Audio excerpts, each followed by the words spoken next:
What's up, everybody? My name is Nick Weir. Welcome to Deliciously Nothing, episode 124. I've got my regular co-host with me.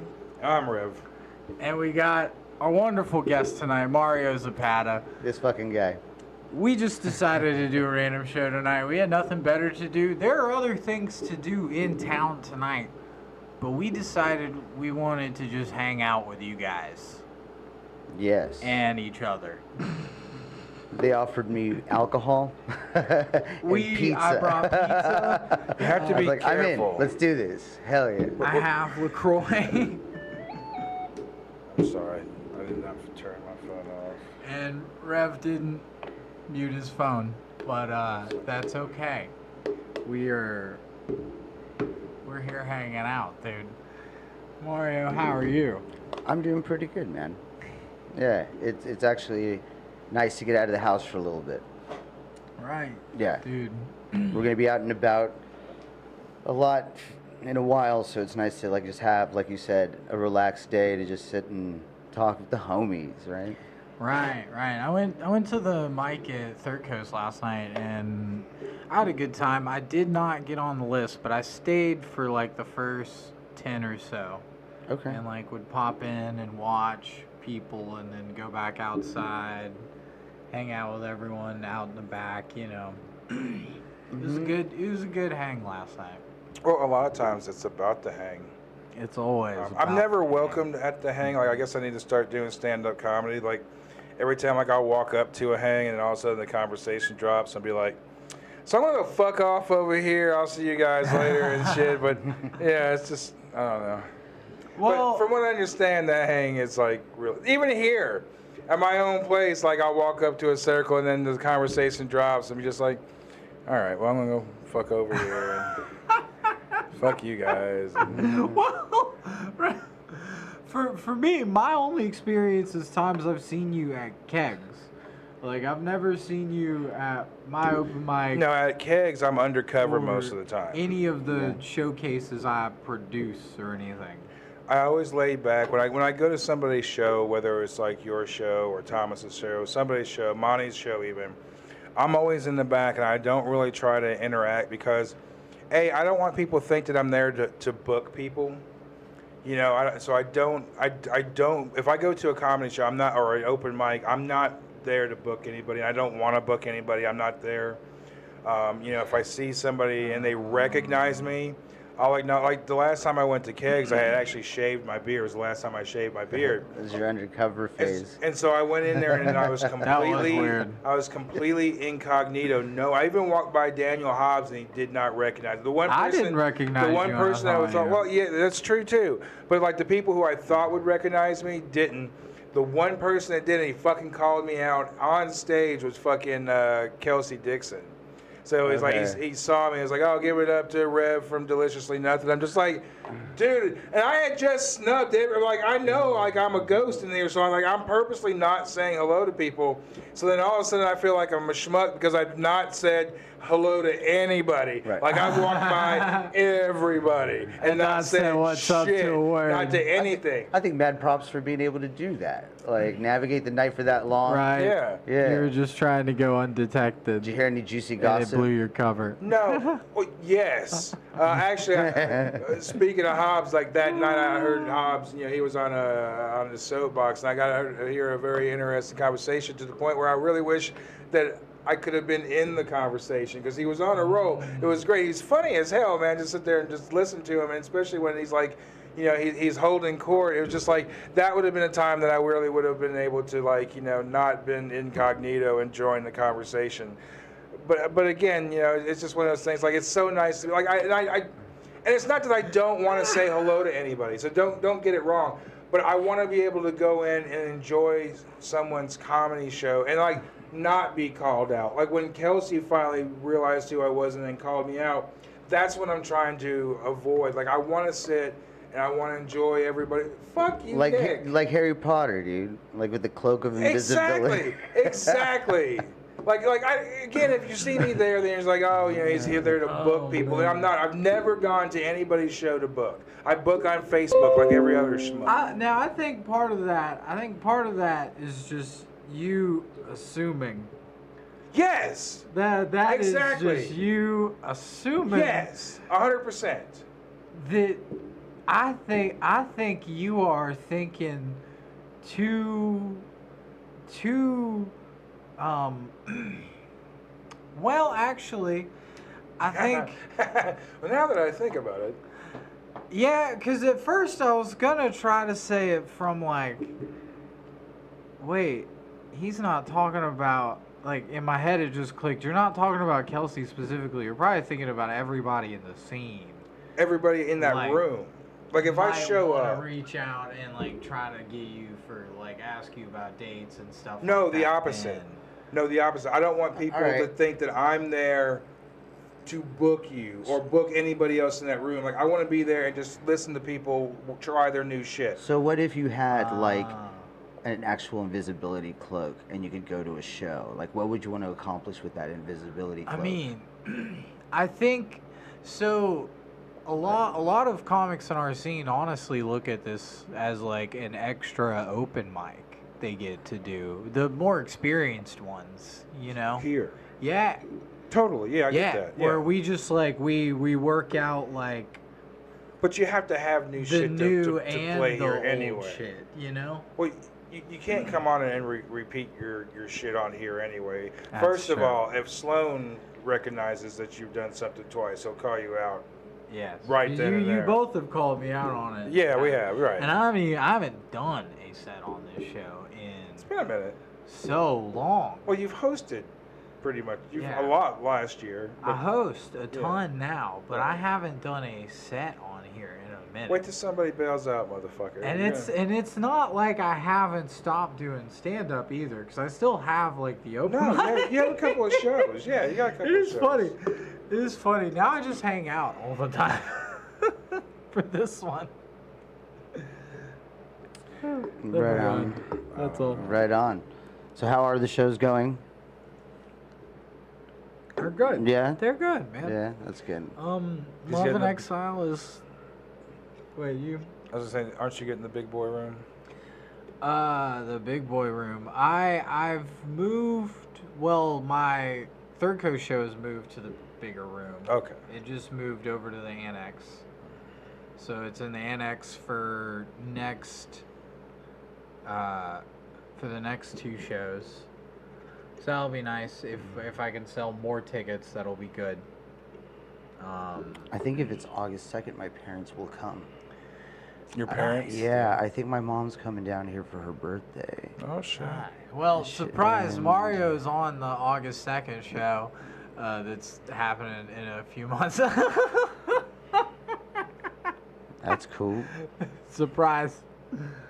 Tickets. That's okay. Tickets sold for you. I do tag people when I post it. You know. Mm-hmm.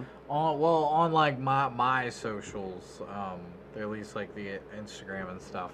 Yeah. I'll tag Put up you. that QR code so I can send it to mom and dad. Alright, dude. Yeah. I'll give Yeah, it away. yeah. Does Like- mom and dad know how to use a QR code? Yeah. Oh yeah. My dad's a computer guy. Oh, okay. Yeah. Right. I will tell you a quick story about my mom and I in the airport, where we had just touched down in Dallas, Texas. We did not go through the big airport. We went through their small one, Dallas Love Field, I think is what it's called. And your suitcase vibrated. No suitcase vibrations. But Suitcase mom's was fine. did. Yeah. Right. Mom's did. Mom's Yeah. made ticking noises actually, and lights, red lights coming out. But we were going to the rental car spot at Dallas Love Field at the airport, Dallas Airport, and she was like, "Oh, well, I need to do this QR code thing first." I was like, "Okay, Mom, cool. Like, go over there and scan it, and then bring it back." So my mom goes over there and then comes back, gives me her phone. It's a picture of the thing. And I'm like, "Mom, what?" She's like, "I took a picture. That's what you do, right?" And I'm like, "That's not how QR code works at all." And you knew that, and you still sent your mom off to do that. You should have gone with her. I did not know that she didn't know how to use a QR code. That could be surprising. Yes, I had no clue that she didn't know. I was like, go That's over there and funny. scan it with your camera. And then, I've actually thought about going back to the old flip phone. Times were simpler then. it You know- was simpler. So, I can't play Sudoku on a flip phone. do you actually go in and like see what your like times are on the different apps and stuff like that? It's almost ridiculous. Like I don't even want to look to see what mine are. 'Cause Yeah. Granted, like I'm on there on all the different ones a lot because I'm posting videos and doing the social media and shit. Like I have a personal account that I barely, like I'll post a meme that I steal that I might like. And like I'm as far as my personal one, but it's like any other thing that I'm on social media for, it's for DNP. So it's still like part of the job, but I mean I'm on there a lot. It's Yeah. ridiculous. Yeah. There's always something to grab your attention on your phone. That's the main reason. The I'm on rabbit social holes you media. wind up getting yourself into. Mhm. Like you read something, and then you're like, "Was this true?" And you look it up, and then next thing you know, it's 2 hours later. You know. I stopped using TikTok for a while. I deleted it. I don't do it. Instagram is bad enough, especially some of the Instagram girls, the thirst quenchers or whatever you call them, man. It's like some of them, man, just like, okay. Little release of dopamine and then go back to, yeah. They track every second. Every second. I know. That's why they're there. That is why they are there. And it's always the same, too. Yeah. It's scary how much computers know us. Well, it's going to get to the point where, and I think it's going to be a lot sooner than we probably thought, but the way that everything is now, it's like we're going to be really unnecessary unless it goes to the point we're just doing like live gigs. But as far as like digital creation, I'm seeing things now that people are making where like they're doing everything. It's like the animation is so good and the AI is so good. They can take your likeness, my likeness, and duplicate this whole entire thing and do it completely without us. They can listen to like what I think it's like 4 seconds of us speaking now. It used to be like they would That's have to listen crazy. to like several hours of us speaking, and now they just need a couple of seconds to get our tone and cadence and our accent, and they completely can recreate us to the point where I think that people are going to start making money by licensing their likenesses. So would it be possible that we should keep an eye out for a single mom who might be, raising the person who's going to rise against the Terminator? That could be a possibility. But I think what we ought to be Looking for our doing John is Connor. like we've got the guy in our sights right now who is essentially Skynet, like Elon Musk, and then there's the other dude that's kind of like Elon Musk, but he's the guy that's actually like Elon is like, well, we should really stop, but if no one else is going to stop, then I'm not stopping either. Look at my Tesla bot, right? But then there's another guy, and I can't remember the name, but Elon brings him up to the point where there's another guy who is just as rich, who is also developing AI, and this is the guy who actually wants to end like the human race. And then you got Boston Dynamics, and there's another one too. I can't remember who the other one is that's similar to Boston the one Dynamics. where they show the Yes, robots? Yeah. where it's like the four-legged ones, and they have the agility of Yeah. like any other like mammal with that type of body structure and shit. But this is the one that kills me, and I bring it up all the fucking time when it comes to, because it's the simplest fucking thing. It's like the size of a shoebox, and they call it the Killbot. This thing, first of all, they have it tied to 2 chains. So there's 2 like metal chains that it's tied to, or tethered to, and it's also kept in a chain link fence so it can't get out. And it's literally just a square box. But it can shoot in 360 degrees, and I don't know how it's stored. I'm like, all the extra space inside this thing must be just payload. And then and it flies. So it's essentially, just hovering there, and then it shows, well, here, and this is what happens when we and it just, like the starburst and fucking like the last Starfighter, it just sprays ammunition 360 degrees and just like this burst, and everything that's like around that is dead. and they call it the kill box, and it's so deadly that even in demonstrations, just in case it goes batshit, they keep it fenced and tethered. It's like the size of this, maybe. I mean, it's literally just nothing. Jesus. And it flies and kills everything in a sphere of death. And that's just a box. That's not even putting it in something that resembles us or an animal. And they've already made that. Like, you see the shit that Boston Dynamics have done. I mean, that shit's scary when you see them jumping around and all that stuff. Like, when it comes to a robot or a zombie apocalypse, I'm going zombie apocalypse. Because at least I've had nightmares where I've been against the zombie, right? Like, I can manage that. You hide for a little while, right? Get to the higher ground, something like that. Robots, they're coming through the wall. And then they got the fucking heat sensors, so you can't hide from them. Like, if it comes to something that's even remotely like a fucking Terminator or the fucking RoboCop or anything, you are fucking just, it's a no-go. You're done. Yeah, like, Yeah. you know, it's like Or if the they just headshot unleash even worth swarms it, of you know? killbots. On, If like, they just the take killbot on the... swarms of killbots, they wouldn't even have to make full-size robots. They just make these shoe boxes of death, and they just send them out, and anything that has a heat signature just dies. Boxes of death. Yeah, you don't like that? It's my new campaign. Stop the shoe boxes of death. Okay. Stop the shoe boxes. How do I contribute to the cause? You can send as little as 25 Stockpile cents. ammunition now. Start creating EMPs. Okay.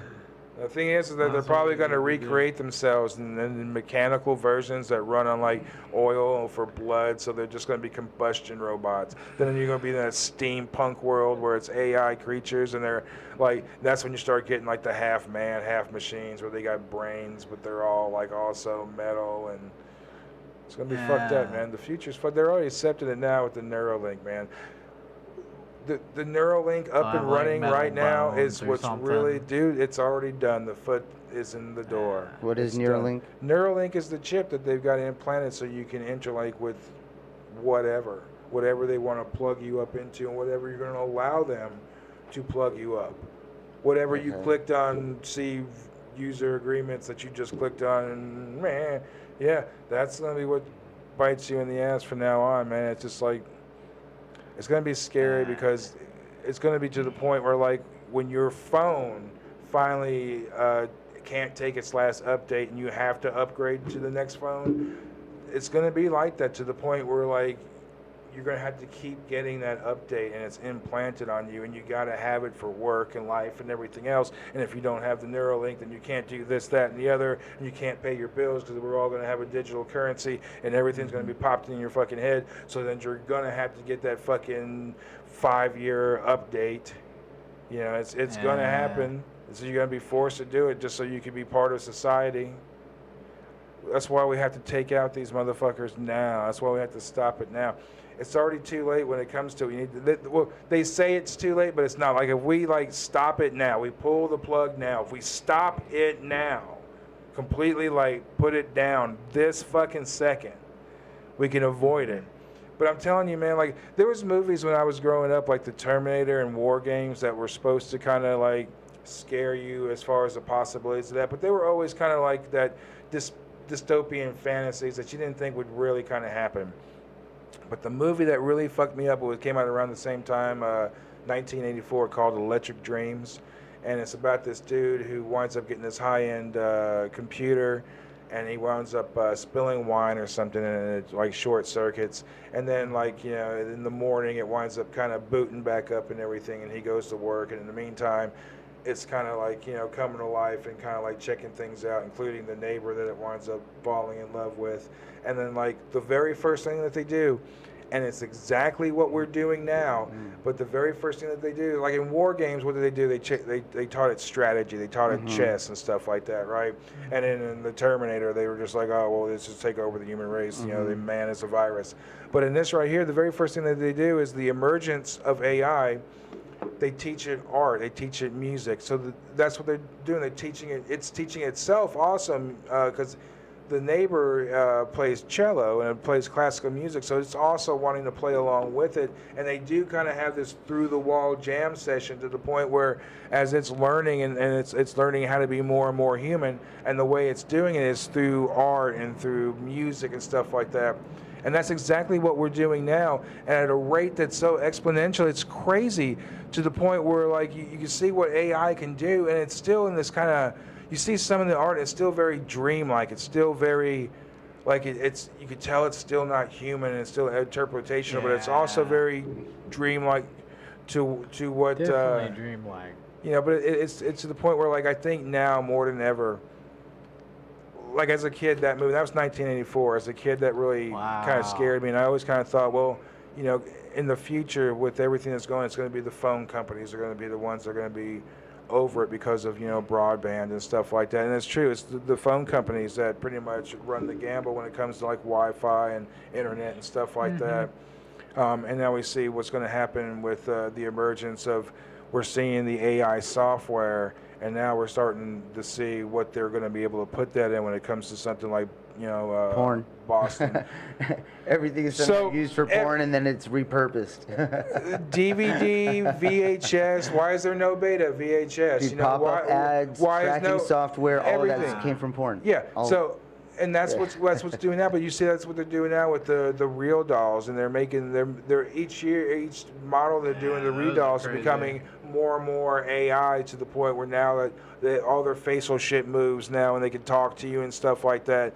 And you have to pick out the color of nipples. Porn is always been on the forefront of the next media, and I think that really is going to be the next digital media, especially now where people are doing everything on their phone anyway, and the interactions with people are just for fucking in itself. And if you can get that out of the question and just have this thing that's in your fucking house that you fuck, and everyone's got one, so it's not like there's a shame or anything against it, you know. Oh, you got Holly 2000. Yeah, I'm getting that model next year. It's going to have the new DVD player in it or whatever, you know. I like it retro. Yeah, dude, the fucking the retro model. Do you guys have any DVDs left at your house? I don't try to buy them currently. Are there any lingerers? I used to have a physical collection because I used to be in the commentaries. I was like really big on collecting, and I was really big into movies anyway.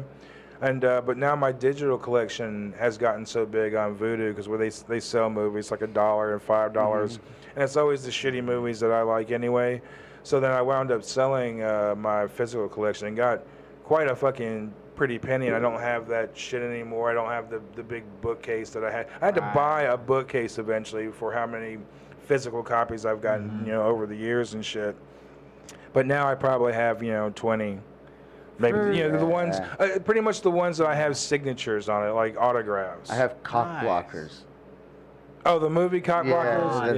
That's just kind of at my house. I don't have a DVD player anymore, and I still, for some reason, I haven't tossed that movie. I've got DVDs that are still sealed. I got Rob Zombie's Halloween and Halloween 2 still sealed. That's cool. Yeah. I don't know if I'll. I mean, I've got them. Everything I have is digital now. You had a good library to choose from. You pick your favorites. You know? Well, I did it one time as far as physical, but I mean, my digital collection is immaculate, and I watch everything now on this app as far as like new movies. So you know, I watched 10 movies, and one of them might be good. The rest, there's so many bad movies out now. There's a lot of so many. That's bad been ones. that way for a while. Like I think, like the 80s and like early to maybe mid 90s, like movies 90s, were still good. Well, but then like they were afraid to put out horror movies in the 90s, and so like the movies that they would put out were billed as like psychological thrillers, like Seven or Silence of the Lambs. Those are fucking horror movies, but they were billing Silence of the Lambs like in the 70s? Hannibal. When was that? No. You're talking about Manhunter. Manhunter was 70s or maybe early 80s. And then it was Silence of the Lambs. I know. It's got That Silence of the Lambs or was like 80s. 93, 80s, 95, wasn't it? something like Early that. I think, 90s. right? Really? Yeah, Okay. I think so. Okay. I could be totally. But there were some good movies, like Natural Born Killers. Seven That was really a great good. Movie. Seven Fallen was was even kind of good. good. You know, Which one was Fallen? That was the one with the dude in jail dies, and then he can possess anybody that he touches, and he can go from person to person. Oh, I haven't seen And that it's one. what's his name? Denzel Washington. Okay. Yeah, I think it was Denzel Washington. I like Denzel. Yeah, but yeah, man, it wasn't until the early 2000s where like movies started to get good again. Like we started seeing like 28 Days Later and shit like that. Shaun of the Dead. Shaun of the Dead. I mean, I don't know. I don't remember the dates that stuff came out. You know what I mean? Most of it, but like, yeah, there's some good movies along the way.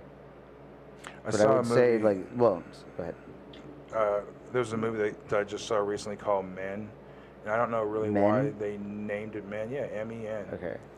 But it's a woman essentially who is trying to get out of this relationship. And I won't spoil it essentially, but she gets out of the relationship and something happens in doing so. And then she relocates to this new place. With only women?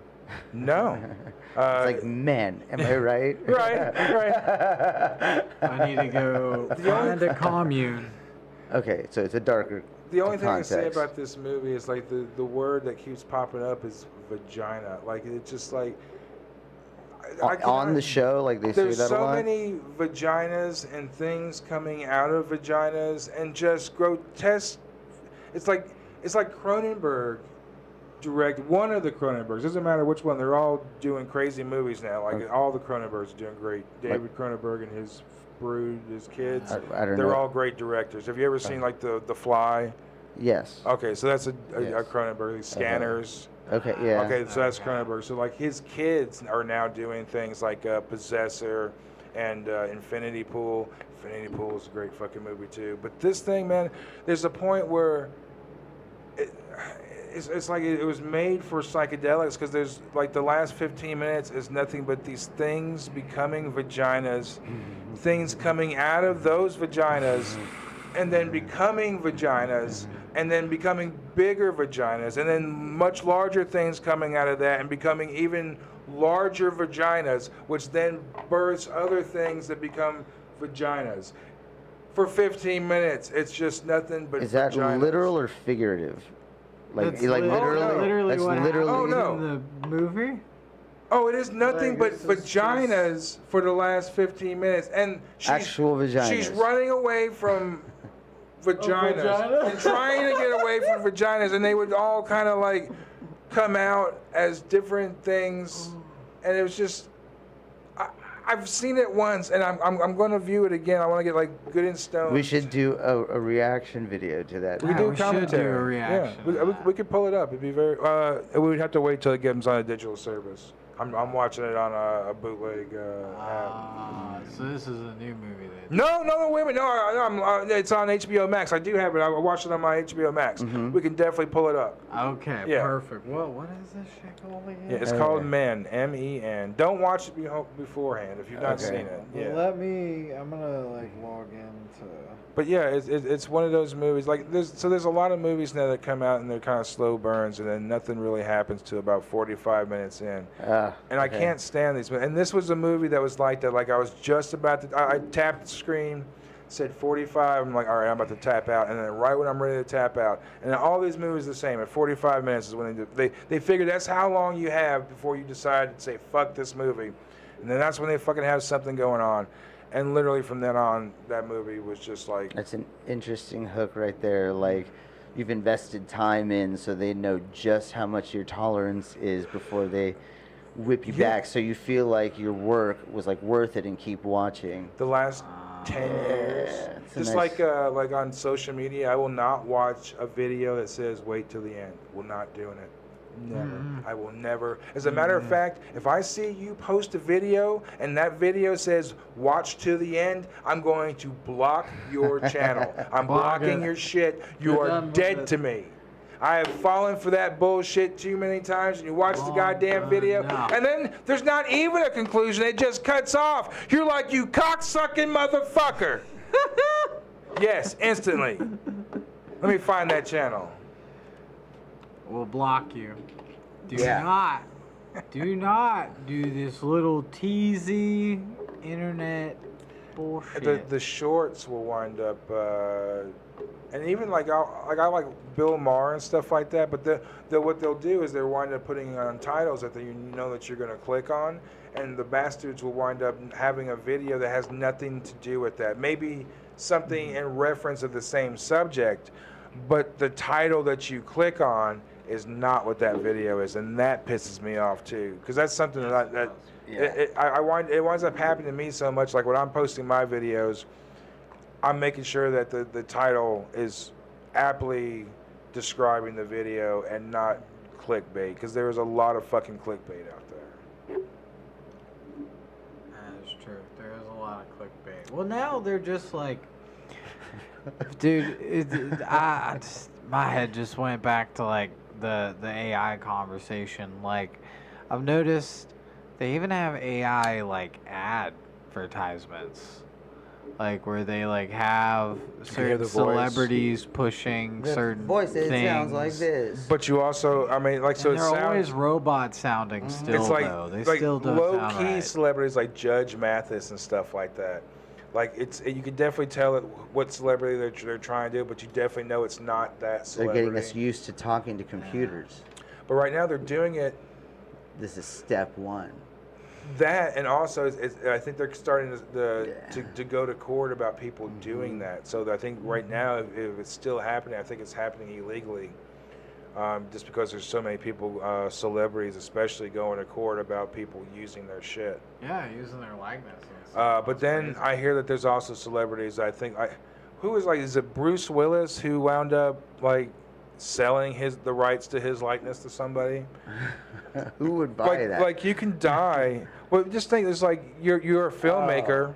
So if somebody uses you for like merch or something like that. You want to make Die Hard 9. Yeah. Bruce Willis is dead. Okay. Oh, well, this company, I can just buy the rights to license to make Die Hard 9. Oh, Die Hard 9 made just enough money to make Die Hard 10. Doesn't matter if Bruce Willis is dead or not. That motherfucker's in Die Hard 10. Yeah, right. The AI will make him do Die Hard 10. And it's nothing now. Like Nicolas Cage talks about being in the Flash movie, which I did like. But like when he went in to film for that movie, it was something completely different than him flying around and saving the world from a giant spider. I think from he what got to play Superman, right? Yeah. Well, I mean, technically he was supposed to a long time ago, and it went a different direction. Tim Burton didn't do it anymore. But the Tim Burton Superman in this, from what Nick Cage says, is like he's witnessing Krypton die or a planet die, and so he's doing this big emotional scene where he's watching this planet explode or whatever, and then he sees the movie and what they've done with it. Essentially, he's fighting a giant mechanical spider or some shit. So I mean, it's just like they can do whatever they want to do, and like you just have to be there just enough for them to scan you, record your voice just enough, and then boom. They don't ever need you ever again. What if the goal of AI is to get to know people so that they can make you disappear? It's already happened. So a lot of people are saying now about clones. Now, if you believe in clones, there's a lot of people, and like just recently, because of Dave Chappelle always comes up about Dave Chappelle being a clone, and so I wound up one of our clips that I clipped from the show was about Dave Chappelle being a clone. Well, I went ahead and watched the video just to see the Was video. this on TikTok? No, it's on Instagram. Okay. And YouTube. So, but going on YouTube, because that's now in my algorithm, because I watched it, it's pulling up all these other things, and so there's a lot of celebrities that people think they're actually clones. Like, of course, one of the big ones, of course, is like Paul McCartney and shit like that. I haven't heard any of this. Like Paul McCartney? The Paul McCartney one. So for a while, like even Jim Brewer is like throwing things out there that the Dave now is not Dave Chappelle. I think that's more figurative. That's what I took from the conversation. Maybe, but there's a couple of conversations because there's one. But regardless, I don't know. Get yoked. I mean, like, right? Maybe they're like, fuck it, let's replace him with like a stockier model. So but I also he was working on himself. He needed to be alone, and that's just the transition time to put the clone in. But there's also like 5 different stories of why he left, and now one of the stories of why he left was because he got shook down by the Men in Black and shit like that. And ironic. so right. So I don't know. But then, like, you know, this is the Paul McCartney one where Paul McCartney died in an accident in the 60s. And rather than addressing that, they just found somebody that was, you know, like Paul McCartney and moved on.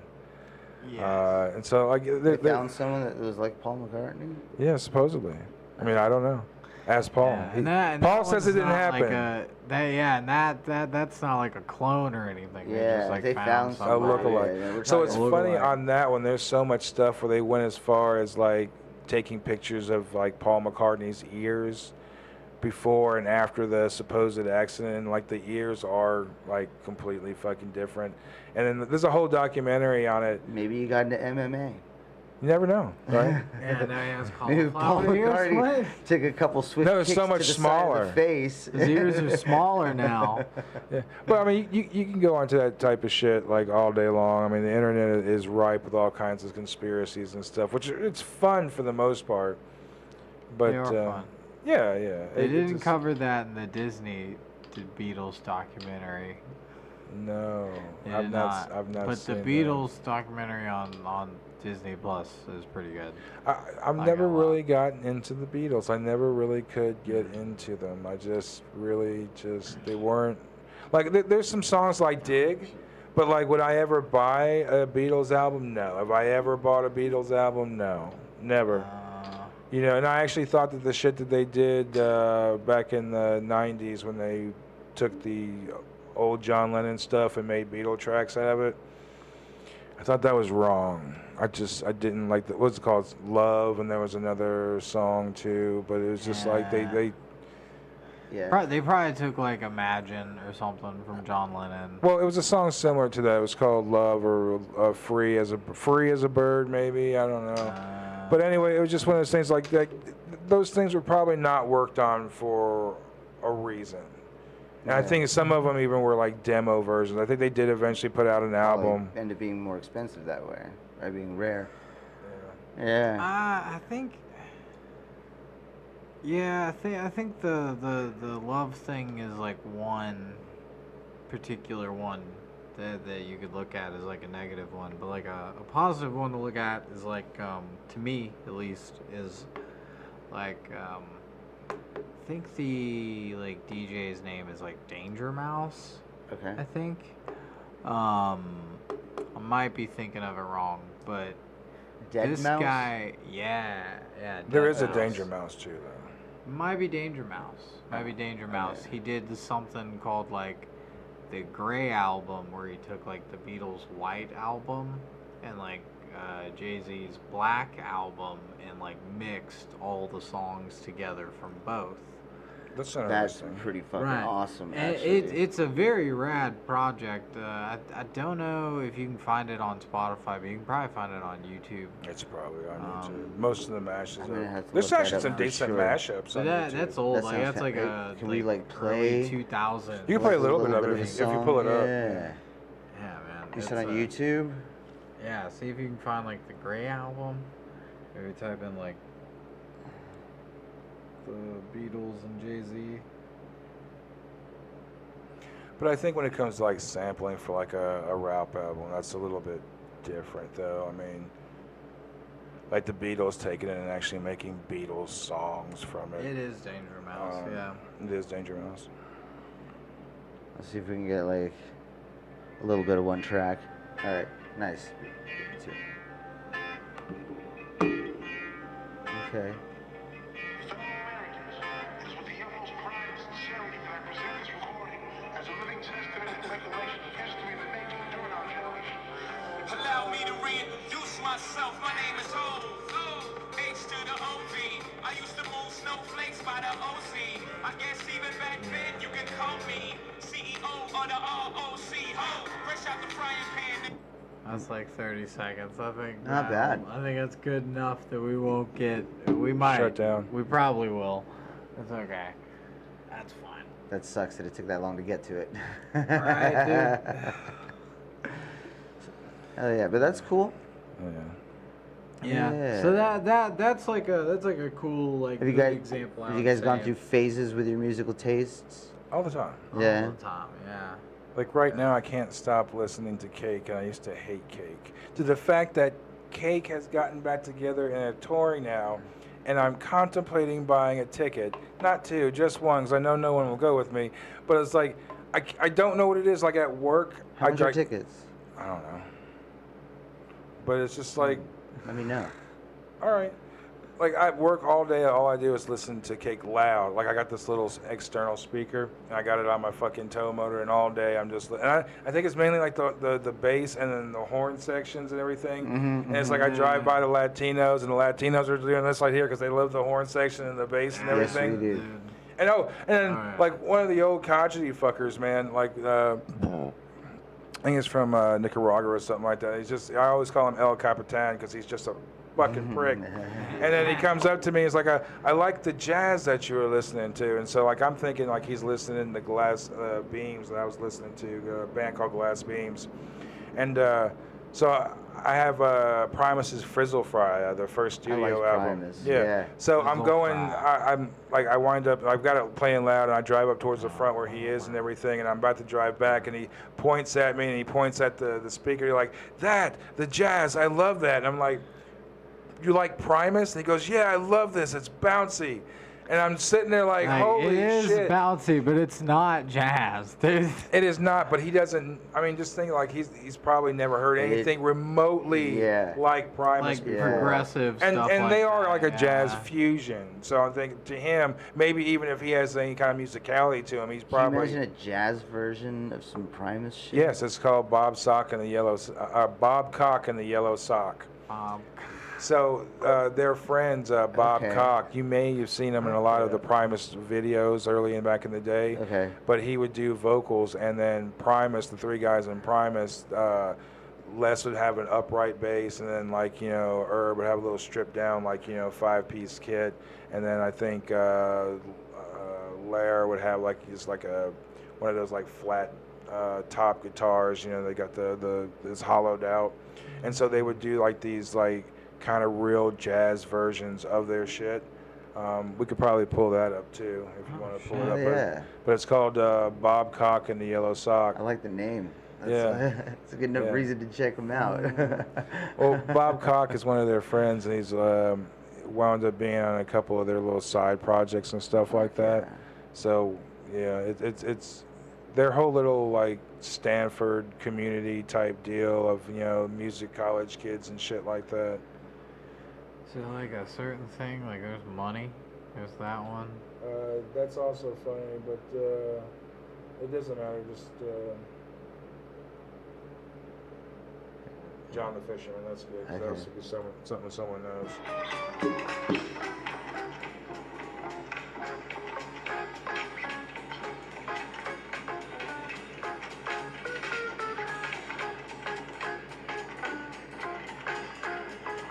Oh, you still hear that bass, like, yeah, nice. All right, let's not go over the 30 seconds. We're good, dude. Nice. We're good. Nice. We're there. Perfect. That's fun. That is fun. You can go on a rabbit hole with Primus very Yeah. easily. Or Les Claypool. He's like his first solo album is great. I love it. It's got Henry Rollins on there doing a speaking part. Nice. Which is really cool. I like Tool reaction vids. With people reacting to Tool for the first time. I like to do that, but I like to do that with Dance Gavin Dance, because I'm always curious to see at what part are people gonna be like, about. Like, is it the loud screaming? Is it the Is it like screamo? it's that? Well, it's the like post-chorus, so like it does like the screaming with clean vocals too. So it's two singers. Right, so it's two singers, and they both share like half the songs, or half of each song.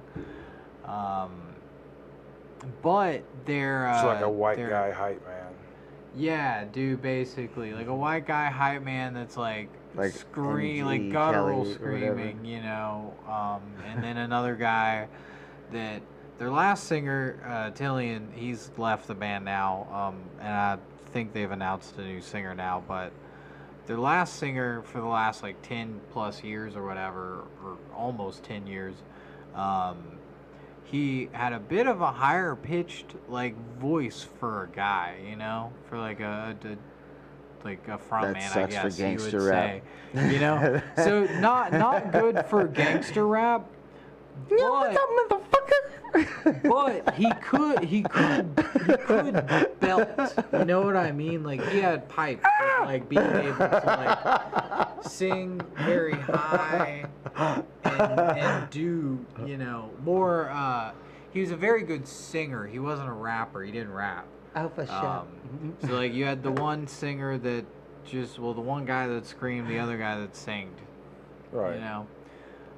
And they are they were an interesting dynamic, but they also played very funky like Primus does, you know, with like the off time signatures, because they're progressive, like they're prog, but they're like heavy prog, you know.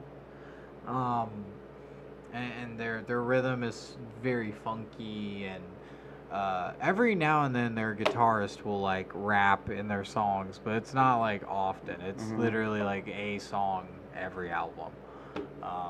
With a What's a guitar band player. that what's a band that player, surprised yeah. you that you liked? A band. A band that you heard and it surprised you that you liked them.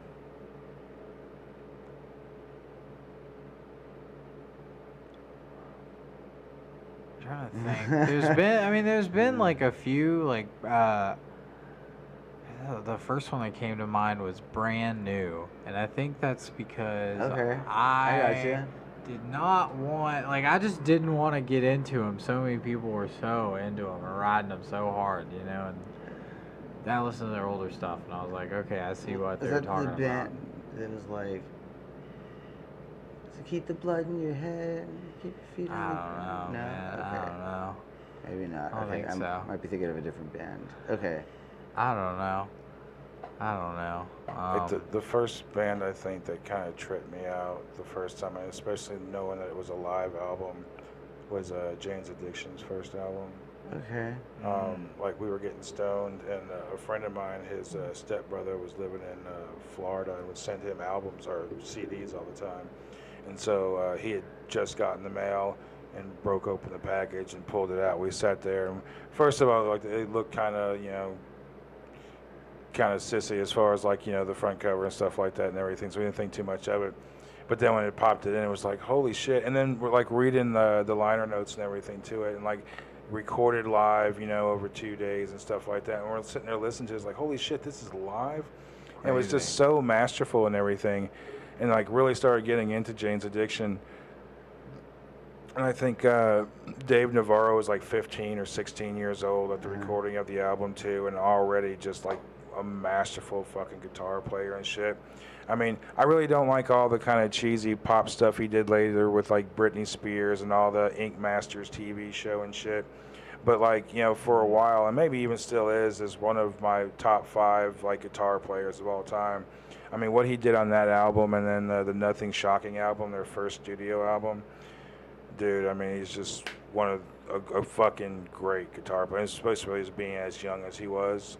I mean, he's just kind of like I don't know, like a punk rock David Gilmour, man, you know. And David Gilmour from Pink Floyd, man, I mean, dude, that's a band. I remember the very first time I heard Welcome to the Machine on the radio as a kid, like it cemented me. And then I think probably right after that, you know, the Wall came out, and was just like, you didn't go into anyone's house without there'd be a wall poster of the Wall. Like brick walls or just the Wall. Every household you went into had a fucking Pink Floyd The Wall poster.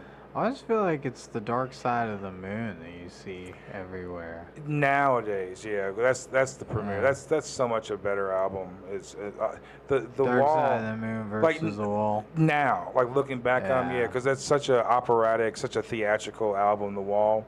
But then when you got Dark Side of the Moon, it's such a fucking masterpiece. And what's better, and they only released it in these box sets. They had these anniversary of I think it was like the 50th anniversary of Dark Side of the Moon, and they had released the 1972 mix of Dark Side.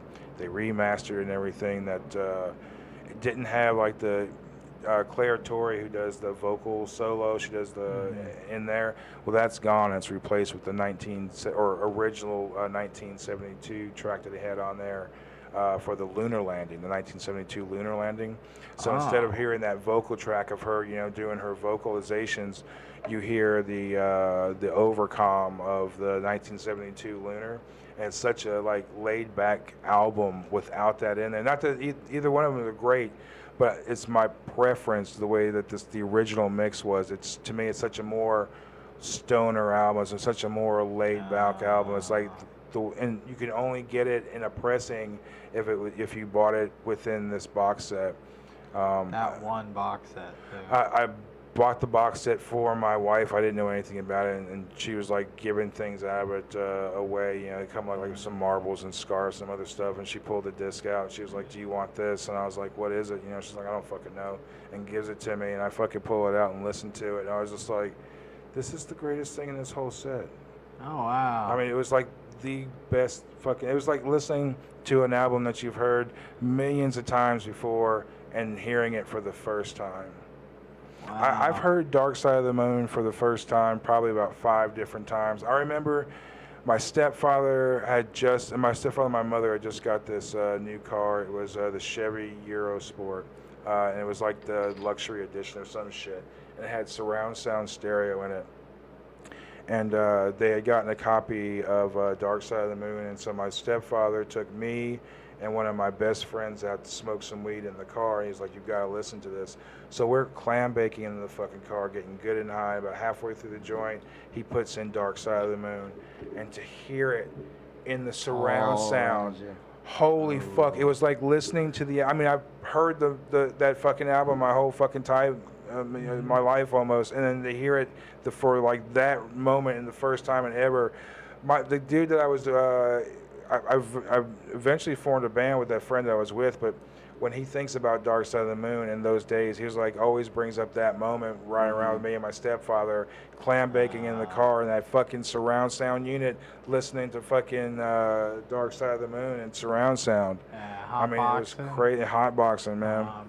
It was back when you really could. You didn't have to worry about getting pulled over. Now there's fucking cameras everywhere. You're getting fucking and phones, man. There's so many people that I fucking see taking phone. I was sitting there fucking just enjoying a joint. You got people fucking trying to click a picture of. You're like, man, motherfucker. I know.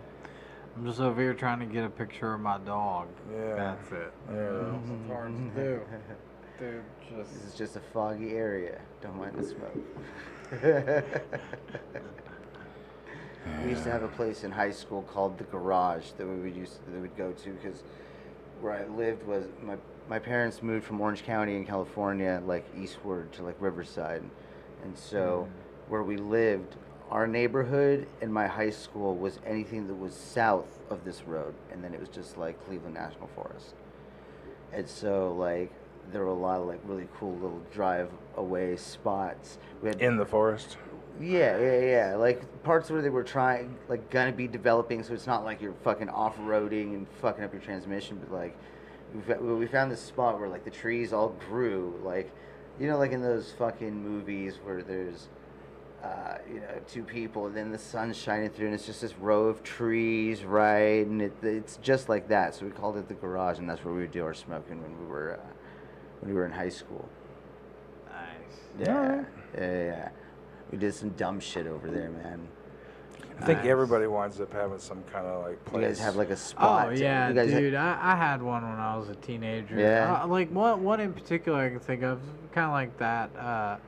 Like when I would go and stay at my buddy's house, because he lived in a neighborhood with a lot of our other friends, right? But I would stay at this one particular friend's house majority of the time, and down the road from his street in that neighborhood, there was a construction site over there. They were going to develop houses over there. I haven't driven back there in several years, so I don't know if they have actually done that yet or not. Okay. But man, we were fucking hooligans at that time. Like this was during the housing crisis too. This was like 2008, 2009 time frame I'm thinking too. So like obviously like the people that were gonna build at that time, that business fell through. But like they left tons of shit there. Like just cement, and they had holes already dug in some spots, and like 2x4s and things, and spots for electricity to go. And they just abandoned it? Yeah, and they just abandoned it, so we would just like hang out there and smoke weed. Nice. And I remember in 2010 it flooded really bad. Damn it. Right? Like it rained really bad, flooded, like it like wrecked not Hickory Hollow, Aubrey Mills Mall. Okay. Was it paved? Paved. Oh, not paved, but like a road like leading up to like the area that had been. The construction site, well, so it was like a regular paved road led up to it, and then from there it was just, the road just stopped, and then you had grass and a little bit of like a hill to walk over. Okay. And a tree line you would walk past, and then boom, it would just open up to like this area that they've like, pushed all the trees out. They had left like a couple of spots of trees, but the majority was gone in this field, and that's where they had all, they had some of their stuff, like they were gonna build houses there, It feels like a movie moment when you like break through the trees and it's like this wide open. Yeah, this thing opens up, dude. Yeah. But they had like a couple of like holes already in this area, so when it flooded, like those holes just filled up and became like fucking little ponds. Me and my buddies got high and like swam in it. Ooh. Snappers, yeah, man. Oh yeah, dude. Snappers. What are snappers? Snapping turtles. Snapping turtles. We were brave and high, very high. They just randomly show up in ponds? So Tennessee is really big We have about a lot. having snaps. I haven't seen a lot lately, but I remember as a kid they were everywhere. Like if there was any water at all, damn sure there was probably a snapper I turtle saw in that one motherfucker. recently on a paved trail, and 100% you'll always see them on those paved trails by water. Are they like this big? Maybe like a small? No, they start off that way, but then they get huge. There's one that's in the zoo right now. It's been there for as long as I can remember, and it's the same one, and it's huge. It's almost the size of Nick. There's one. Yeah, there's one. Big boy, dude. There's one at one of the frisbee golf courses here in town. Yeah, and they're like alligators, but just slow. Yeah. And probably ninjas. Part time. Yeah, man, I wouldn't fuck with the snapping turtle, man. Just like anything with a name like snapping, I'm cool with that. Yeah, it's completely prehistoric fuckers. Yeah, man. I like to smoke and relax, and anything snapping is like it snaps you out of it, Good call. Yeah. Right.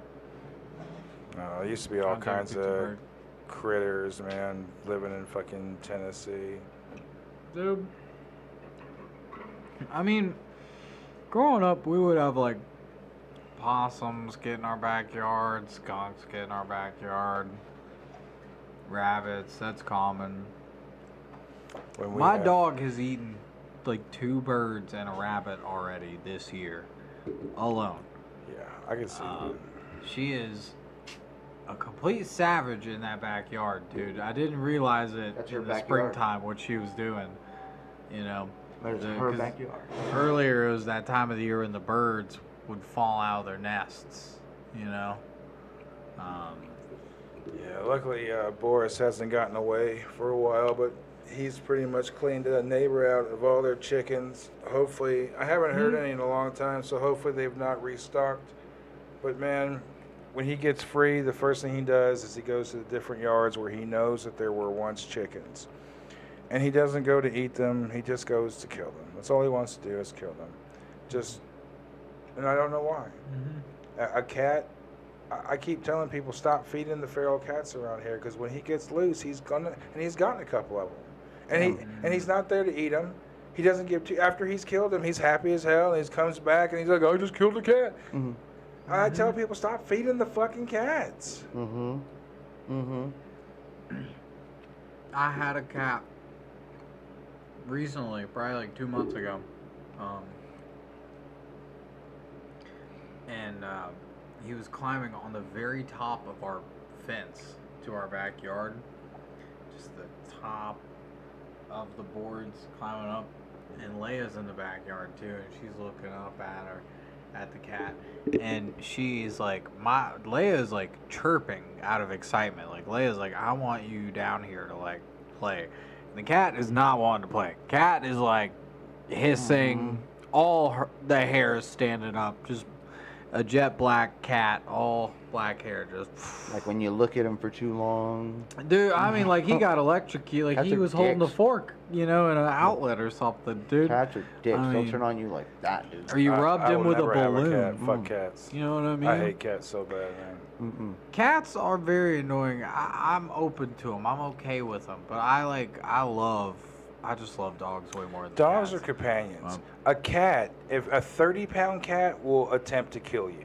Mm-hmm. A 30-pound cat will size you up and decide whether it's worth the risk to fuck you up. Mm-hmm. A 15-pound cat could fuck you up easily. I've seen people, man. I went over to a friend of mine's house and his cat had kittens and was in the fucking bathroom, and so I went to go piss and I guess it failed to tell me that the cat was back there, the kittens were back there. So I walk in there and shut the fucking door. And as soon as I fucking shut the door and fucking start to pull my dick out, this thing is attacking me from out of nowhere. I have no idea what's going on. And when it finally realizes I'm being attacked by this cat, and it's just in berserk mode. And I'm screaming for my friend to come help. And he's trying to get the door open, but I'm up against the door because this goddamn cat is fucking... Dude, and what do? I see, obviously it's protecting its kitten, so I don't want to kill the fucking thing, but it's trying to kill me. Mm-hmm. Right. What do you Fuck do? cats, man. I should have given you a warning So, on that, dude. That was a dick move on your friend.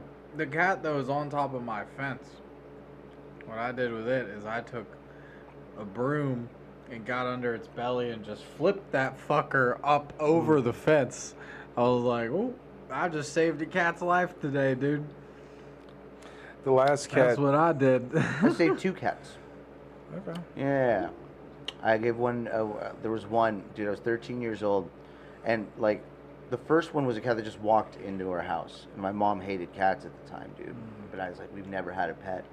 And it just walked in the house. And I was like, it was really well behaved, so I was like, yeah, can we keep it, please, like, I'll do whatever, and that was, like, our first pet. And then my mom loved the cat, so she ended up getting 2 more. Yeah, and then we found another one. And I was like 13 years old, dude. And I was a real soft kid. And like I was so mad because my parents wouldn't let us keep it that like I stayed outside with like the kitten. And I was like, I'm not going anywhere until we find a home for him. And my dad did. He found a home for the kitten, and they would like send photos to my parents and shit like that. Oh, Oliver right. was his name. That's Whiskers right. was the first name because I was a stupid kid. What do you name a cat? Whiskers. Whiskers. The last Very cat that we had, my second, I was early in our relationship, and she had this cat, and this thing would do nothing but hide underneath whatever furniture, the bed, couch, and wait for you to walk by. And I'm always, barefooted, and as soon as you walk by, that fucking thing would reach out and swipe at you. Oh, yeah. And you never realize it, and like when it happens, it scares the shit out of you, but also it fucking hurts because the fucking thing, it's not like it's trying to like tap you, the thing is Yeah. taking a swipe at me with its fucking claws extended. Mm-hmm. Fucking hate cats, man. Yeah, I do too. I know people have Me like too. cool cats and all for the most part, but just like any animal, there's that one asshole animal. But most of the cats, believe me, man, like most of them, they size you up, they look at you, they size you up. If they had 30 pounds on them, man, and they would fucking kill you. They'd rip your Like fucking Nick, throat out. have you ever felt the love that you feel from your dog from a cat? That is the argument for dogs. One cat. Really? I had one cat. I had one. She was a Bengal cat. Did it fall from a really high? I did not adopt. I shopped for this one. Okay. I had her just from like 2016 to like early 2020. Yeah, she was a good cat. She was a good cat. What kind of cat? A Bengal cat. Oh, okay. Yeah. You said that. She was a cute thing. I can actually pull up some I thought that was pictures. like just the color pattern. I had a I didn't know what Brendel was for the longest time. I had a pit, and I didn't know she was a Brendel. The tiger stripe. Yeah. So cute. Yeah. And Bengals have a similar coat to Got that, it. yeah. Got it. Okay. Like a brindley, their coat's called like a marble coat. Okay. Yeah. So Yeah. they call the color, I guess. Fuck cats, Design. man. Yeah, I mean, I get it. Like, cats are for certain people. I prefer dogs And they because you shit can in do the more house. with Yeah. dogs. They shit and piss in the house. In I had box. a friend, man. I know. He just would, him and his fucking roommate. Leia would never do. Him and his roommate, Never. they would get in fucking these passive aggressive wars where they wouldn't change the shit box. So like, you would like get up to like their door and knock on the door, and they would open the door, and you'd just be hit with the shit box smell. And then a couple of weeks later, you go over to their house and you can smell the shit box in the driveway.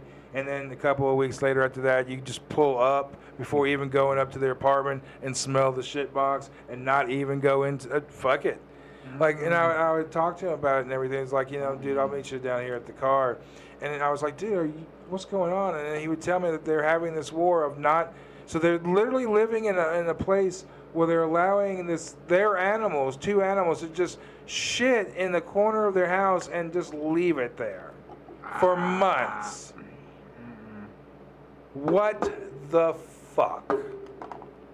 I would yell at both of them. I stopped going over there. You can't continue to go over there. Are you guys stupid? You both need to do I have a this. lot of What questions are about these happening? people. What? Exactly. I mean, it's just like I couldn't even really get an answer. It's just like they were just being passive aggressive. They were just being dicks to each other. And whatever the When they reason get mad was, and fight. well, whatever it was, like it's someone's turn to do it. So and they just wouldn't do it. So the other one was like, well, fuck it. If you're not going to do it, I'm not going to do it. That's, I think, exactly it. And then they just stopped doing it until one of them was going to do it. And then it got to the. I don't know how they Jeez, didn't get that's- evicted because it was Yeah. horrible. That's a unique level of pettiness right there. Yeah. Yes. But also, like you still get that smell from people who are like cat people. They've got 10, 15 cats in an apartment. Like there's people that just can't stop bringing in cats. I know, and they end up. And with then they like make the 15 at a news. time. They make the news, and you see them all the time, and you see them on the news, and they're crying or whatever, and they're seeing all their animals removed, and you feel for them in one respect because they're lonely, but also they're hoarding animals. That's true. Well, then Cats. you do have like the old, like this has happened to like an old neighbor of mine in my neighborhood where like she passed away. She wasn't like incredibly old. She was actually just like middle aged, but had a ton of health issues, and like would just sit around all day. And she died in her house, and her cats started cats eat eating her? her. Yeah, started eating her face. So that's what I'm scared of Yeah, dude. owning anymore. Like Boris is my last pet because I don't think I have another 15 years to devote to an animal. And I think that if whatever new animal I get would definitely outlive me, and I do not want to like die in my sleep and then just sit around for a couple of days while the thing ate me. Here's the thing. I'm not mad at that a cat would eat my face when I'm dead. No, right, but it's going to happen. Like, And it's always the I think it's more that face. they're just dicks when they're alive. That makes me not like them. Yeah. That too. You know? Because when we're dead, it really doesn't matter. Well, they say that when I'm alive, they're a dick to me. They That's say my that problem. a cat will definitely eat you. They usually Yeah. start with like your lips and your eyelids and shit like first. Yeah. They say that a big dog won't eat you immediately. Like it'll take them a while before like they start to die before they would look at you at all. If they do at all, a small dog will definitely eat you. Mm-hmm. Like the less intelligent the animals are, or the more of a dick the animal is, I think. Yeah. But I just don't want. I mean, just fuck it, man. I don't want to be in that situation. I feel like my old cat would have definitely eaten me if I had died. They say any cat would definitely eat you within the moment it starts getting hungry and it's not going to get food and it realizes that you're dead. It's going to eat you. Do you have photos with your cat?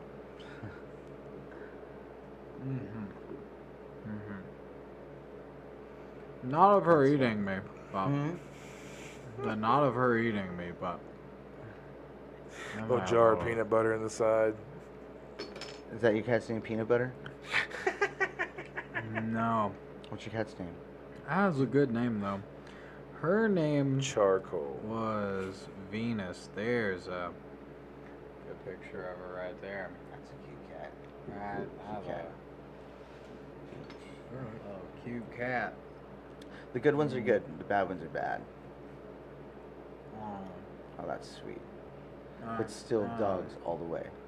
Still dogs. Yeah, all dogs all are the different, way. man. You know, Yeah. like dogs are your companions. You can take them places. You just can't take a cat places. You know, dogs are excited to see you. Cats could give two fucks. You know. Yeah. Yeah. Like, if I were to get another dog, I don't know. We've been debating if we're gonna get like a small, like little lap dog, or if we're gonna get a bigger dog. Because we also like we like working with animals, and so we would need like a bigger dog, if like to do stuff with, like something that can hold its ground. A medium-sized dog is great. Yeah. Like Boris is a medium-sized dog. Leia is a medium-sized dog. Travel would be better with a little poof ball. But Yeah, I kinda but those are like it. also yappers. You can't leave them by themselves, or they'll yap.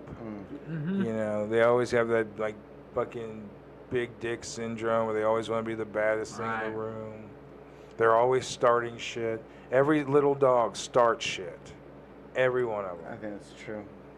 I think a big reason for that though is that people let little dogs get away with shit, because a dog that's small, it's really easy to just pick them up and be like, I'm done with this, and you haven't dealt with the behavior that Right. that. You know what I mean? People just pick up the dog when it's acting like a shit, and that's actually a reward to pick up the dog. Yeah.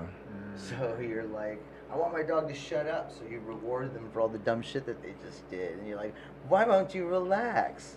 That's the point. Dogs are great, Yeah. man. Yeah. They know how to game you out of stuff. Dude, they know. dogs are, You know, they're so smart. Dude, Have there's you this seen video. them faking the Dude, limps? I have a video on my phone that I will show you guys. Yeah, I'll show you. It's this dog is I'll describe it so that the people listening can hear it too. Talk amongst yourselves. Okay. The pea is neither a pea nor a nut. Discuss. The pea is only. Where the fuck do I have The it? pea is a vegetable, though. Right? Isn't it? Maybe. Is a pea a vegetable? Oh fuck, I don't know where it is. Anyways, it's a video of this dog that's walking up to somebody with a limp, right?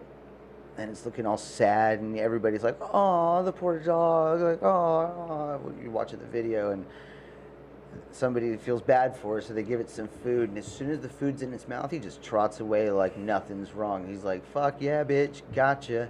Yeah. Like, don't underestimate how much your dog can train you.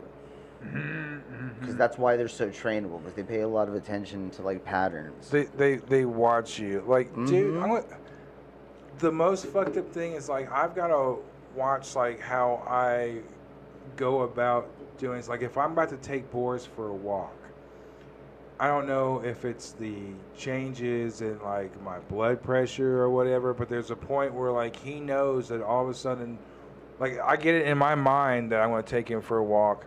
And I don't know if it's my mannerisms or what, as I'm starting to get ready, but like he automatically knows, he picks up that we're going on a walk.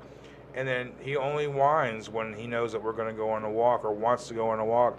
And once I get in the headspace of getting in the walk and I'm getting up and I'm getting ready, doesn't even matter if I'm just putting on my shirt or whatever. He's already picked up on the idea that we're going out on a walk and he's ready. He's at the door and he's doing his little dance and everything and he's pointing to the fucking leash and shit. He knows you better than you know yourself, dude. Exactly. Yeah. And there's sometimes something will kind of piss me off, whether it's on my phone and I've not really said anything, but I'll breathe, exhale or something a particular way or go fuck or something like that. Yeah. He turns around, he's like, "You all right, dude? You need a hug?" Yeah. It's really funny how much they pick up on your behavior. Is he a cuddler? A what? A cuddler? No. So okay, He likes physical touch stuff. he's a cuddler. He's real friendly though. He's very friendly. He's a cuddler as long as you're loving on him. But then once I'll call him over and we'll spoon and everything. I'm the big spoon. He's a little spoon, and I'll love on him and everything. As long as I'm loving on him, he's fine. Won't move and everything. Could possibly even fall asleep. But the moment that I stop loving on him and I just lay there along with him, he gets up and goes to his little corner of the bed. He'll kind of turn around a couple times and kind of nest. But as far as me and him just hanging out in that, very rarely. It's usually if he's fallen asleep and I've fallen asleep with him. And there's been a couple times I've woken up, it's been a couple hours, and we're still there. But that's very rare. I mean, most of the time it's as soon as the loving on my part given to him is done, he gets up. He's got a poofy dog too. So.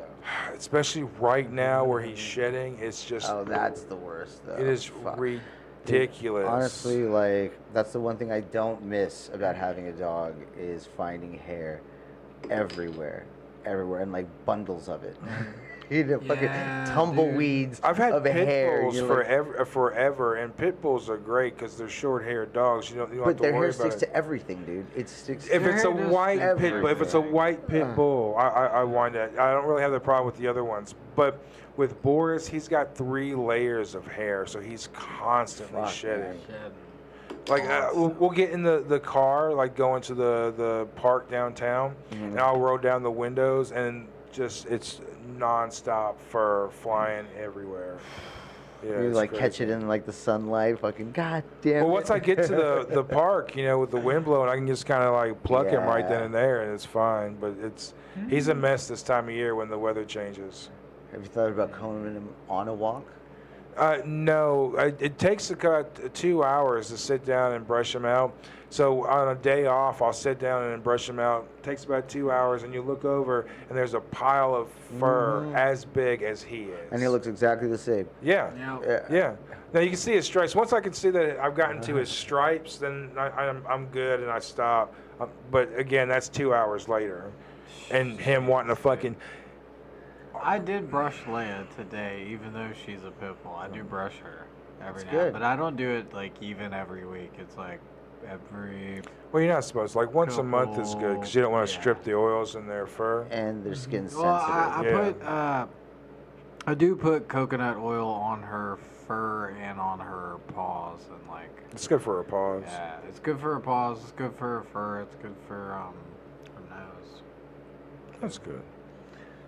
I miss my pits, man, but they're illegal in Davidson County, and are they really?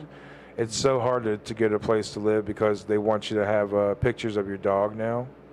Yeah. And so there's some apartments that I can't go because of Boris being a husky. They won't allow huskies for whatever reason, probably because of house fires. Yeah, some of them do a more specific a weight restriction. I think some places only allow up to 50 pounds, and it's that really limits a lot of dogs. It does, yeah. See, if I couldn't get a pit, I'd try to get a lab. Labs are great all-around dogs. They're very loyal dogs. They're really great dogs. They could be very needy though. Yeah, so the yellow lab is probably the neediest. Maybe. Yeah, we had a lot of black labs. We had a lot of black labs. I had a lot of German Shepherds when I was younger. German Shepherds are great fucking dogs, and they're also good protectors. If I had land of my own, And I didn't have to worry about, fucking moving or anything like I'd have that. 60 dogs if I had that. I have a shitload of dogs, but I would definitely have pit bulls again, because pit bulls to me were just my favorite dogs all the way around. Yeah. Just as far as, being able to play with them and their, You could roughhouse better with a pit bull than any other dog. Yeah. They didn't flail. They weren't afraid of you. Right. But, man, Boris, I mean, I love Boris to fucking death. He's high maintenance, but I mean, he's a non-bullshit motherfucker, man. Sometimes the way that he looks at me, I mean, I swear to God, it's like he's in my head. I'm just like, fuck you, Boris. But everybody's dog is number one, of course, though. Yeah, dude, I love Boris. He's like, I don't have a dog, so I'm gonna adopt him, so he could be my number one too. There you go. There you go. Yeah. No, he's so sweet.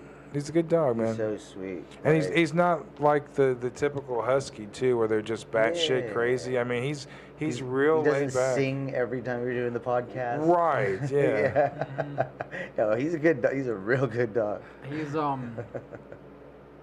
not overly vocal, like not at all. Now you can get him going easy. Sure. It doesn't take much to get him going. If he knows, it's in him. Yeah. Yeah. If he knows that's what we're doing, then yeah, totally. But on the most part, no. Yeah. He doesn't do it like randomly unless you entice him. Exactly. So what makes him howl? I like that.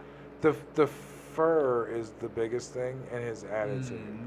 He's got. Okay. So he has this thing where he wants to go sit in my spots when I get up. Okay. So then I come back into the room, whether it's the bedroom or whether it's the couch in the living room.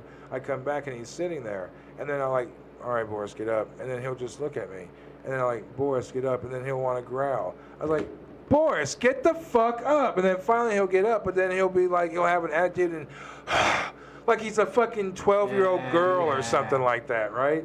Right. Yeah, like he'll have a complete fucking attitude, and then like there's times where like like I want him to go outside and he'll look at if it's raining. Fuck you. Yeah, exactly. Yeah. Yeah, it's hard to get laid out in the rain. She doesn't steal my spots, but she has to sit next to me if she can. Well, that's a pit bull She thing gets too. mad if I sit in They're the chair, cuddlers, because then for she's sure. like, Yeah. bitch, I can't cuddle you. I don't know if it's like a nesting thing with Boris or it's like the warmth of my, where my spot is, where he's just kind of getting into that. But yeah, he just gets real passive aggressive, and I don't know if he's playing King of the Mountain or what, but it's like I get up, then he's in that spot, and like I guess he's top dog now. I don't know what it is. There's always got to be a top dog. I guess it's him. Fuck it. He must be It's easier trying that to way. There top has to dog be you. one. That's just the way they operate. That's why I love dogs. You do have to realize, that they've got the best game in town. We think that, we own them and whatever, but I think in reality, I think they've just, they're like, we've got these motherfuckers doing everything for us. Dude. All I gotta do is lie around in the air conditioning, do nothing. And they deserve it. Dogs are like the best animals out there. I have to out say that when it comes to people, like I react more to dog people than I would a cat person. Like a cat people, I'm kind of weary of, just because of cats in general and that type of attribute. But if someone has a dog, especially if the dog is very friendly and outgoing, like you can tell a lot of person about their dog. Like if you go up to their dog and they don't want to be fucked with, or they wince when you try to pet them and stuff like that, like then you can learn a lot about the person who owns that dog. Like a dog can really tell on somebody as much as anything else. I love walking up to somebody with a dog when I have a dog and just watching what kind of energy we get. 'Cause that tells you everything. Dogs don't lie, dude. No, Yeah. they do not. They will never fuck do your not. sister. It is. Ever.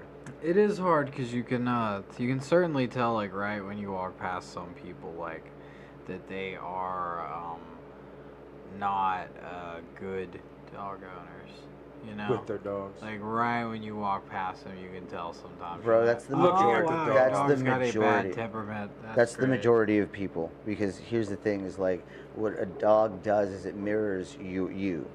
Like your dog. Everybody's dog was trained to be that way. Like whether you By intend you. by you, Whether you intend it or not. Yeah, exactly. And so like a lot of people will see themselves in the dog and be like, oh, that's affirming, but then they don't see it and they don't like that about themselves, so they ignore the dog. Yeah. Do you ever see people and the people and the dogs actually look like each other? Like you see the dogs and the person. They actually totally. They've been around each other so long they actually look like each other. Yep. A lot of celebrity ones too, right? Like, yeah, probably. I've seen like portraits and stuff before the different photographers have done. Right? They have like the dogs that look like they're humans and stuff. I'm not talking like the Photoshop ones where they find one that actually looks like Danny DeVito or something like that. I was gonna say, I wonder what Willem Dafoe's dog would look like, Wrinkly. Yeah. It'd be like a Shar-Pei or something, Short hair. Good hairline, but short. I'm a bit of a scientist myself. Anybody want a beer? I've been nursing this one like a pansy. My bad. I've still got another LaCroix for me that has a ton of. So is that like a soda or like a sparkling water? Water? I wouldn't call it water as much as it's like septic treatment. He does not like it. I like it. It is water that is flavored with ass. This one is plum flavored. It is quite delicious. I'm guilty of drinking those, and I do it proudly, but I don't think that's really water once you add anything to it. Yeah. Like, do you know Gatorade has a water out now? Who? Erica showed it to me. Like, Gatorade has their own water line out. Really? It's like, yeah, so. Isn't that Propel? No, it's Gatorade water. So it's really? like they finally took all the Gator out of the aid, you know what I mean? They took all the juice, all the good stuff out, and now they just have water. No flavor either. No, just water. But now they're selling it too. Makes me think I should get into the water market. Start selling it carbonated too. Actually, there's places now that are filing petitions because, like Nestle, has like, from wherever they're pulling from, whatever water table, they've depleted 90% of the water by selling bottled water. So like people are like, hey, you guys gotta stop this shit at some point. So yeah, it's one of those things where it's like water has become such a commodity now, and and they're just taking it for nothing and selling it for such an exorbitant amount. The CEO of that company said that water was not a right.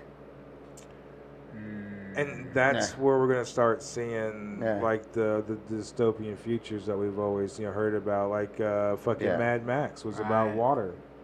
I mean, it's gonna be rough when basically the things that you need to live, the basic needs aren't going to be right. The fact that you will have to pay for the air that you breathe, for the water that you drink, like in Spaceballs. Yeah. What the Oh, yeah. But ice pirates, Ice pirates. Space herpes. I don't know. Blue waffle. It'll be the green waffle. I turned my phone off. How long have we gone? Would the green waffle be an alien waffle? It's 8:46, so we've probably gone about an hour 45, hour 30. You guys got me way too high before this show. That's what we do. That's why we're here. Yeah. We were molded by it. So I don't think too much about it because like Nick is the only person that's been able to hang with as much weed as we smoke, and so when Nick and I smoke with other people, they bail. I don't take it as a defense because I mean honestly. I'm surprised that, Nick actually smokes as much as I do. It's crazy. I wake impressive, up, dude. It's a half-mile walk from my house to the lake. I walk that half mile. I look at the lake as the sun's coming up. I'll fire a joint. When you're off? So you're making, that's rad because you're making it something. That's about 6, 7 o'clock in the morning or earlier, right? But what I didn't know is like he does during the week he doesn't puff first thing in the morning though. Like he doesn't puff until after he gets off of work, which is something I didn't know about because I puff all day long. I used to do the all day long, but now the mornings, nope. Really? I got to get somewhat productive, get my thoughts in order before I'll do that all the weekend. slow but them I can't down. do that Monday through Friday. I gotta have that focus. I love the wake and bake. So like a Saturday morning, I love getting up and getting stoned, and then me and Boris go to McDonald's and I get him a sausage biscuit and I get a coffee and a chicken biscuit. Then we go to the park and we just kind of hang out and everything. I'll burn another joint and we'll just hang out for a while. And then so good with coffee. yeah, oh yeah, definitely, and especially McDonald's. There's something about McDonald's coffee and weed. That's just that combination. There's something that they do genetically with McDonald's coffee. I don't know, but it's yeah, I would assume McDonald's is putting something addictive in their food. well, yeah, you can get coffee anywhere, even Waffle House. It's Yeah. swill, but they changed their formula overnight, and they have like the best fucking coffee, and it's so great first thing in the morning with fucking a joint, man. Go sit in the park with McDonald's coffee and a fucking joint. It's fucking amazing. I haven't done that in a long, long time, dude. That's what you need to do. That's what you need to do tomorrow. Go to the park. You're right. Sundays, actually, are you doing anything tomorrow? Tomorrow's not Sunday. Today is Tuesday. Tomorrow is not Sunday. Well, Dude, I work. I'm so off being this is my fucking vacation. Oh, you're off. I'm Oh, I off didn't till even next realize Tuesday. that. I work Congratulations. during the day, but No, for some reason I was thinking tomorrow's Sunday. Like I'm off today, so I automatically think it was Saturday. I figure on Sunday we probably will walk the dogs. All right. Yeah. I know Friday night I'm going to watch a drag show That'll be fun. with my girlfriend. So that'll be fun. I will be. Are you taking her or is she taking you? She's taking me. Yeah. She bought tickets to it. I was like, hell yeah, dude. I haven't been to a drag show in How long have you guys been seeing probably each other like now? 10 years. Like a month, dude. Not very Sussing long. you out. She's Nick's like, getting picked. Dude, I will let her do anything she wants to me. What if makes you want to she- do anything for her? Dude, she is just a very, very lovely lady. You know what I mean? She's very, very sweet. They're a cute couple. They Very really are. funny. Very cute couple. She's funny. She is the most hard-headed woman I've ever met, and I Sometimes that's what you need. fucking Yep. love it. I'm just gonna say, I love it. She is, but like it works very well in a lot of cases. Like she gets whatever she fucking puts her mind to, you know. That's respectable. I love that. And About anybody. and with that, she's also very hard-headed, Okay. and it just makes me laugh. Is she like a dominatrix? Or you like? Oh, dude, She's she a could MMA Is that jam. code for something? She could jam bottles up my butthole if she wanted to. I don't care, dog. Nick's I'm search having a history good just time. got interesting. Honey, I will let you stick whatever you want up my butt. It is okay. You heard it here Clip it. first. That's so getting clipped. Yeah. That's so getting clipped. That's gonna be the soundbite of the opening of every I episode. love how you were looking directly at the camera when you said that, like you're making a statement.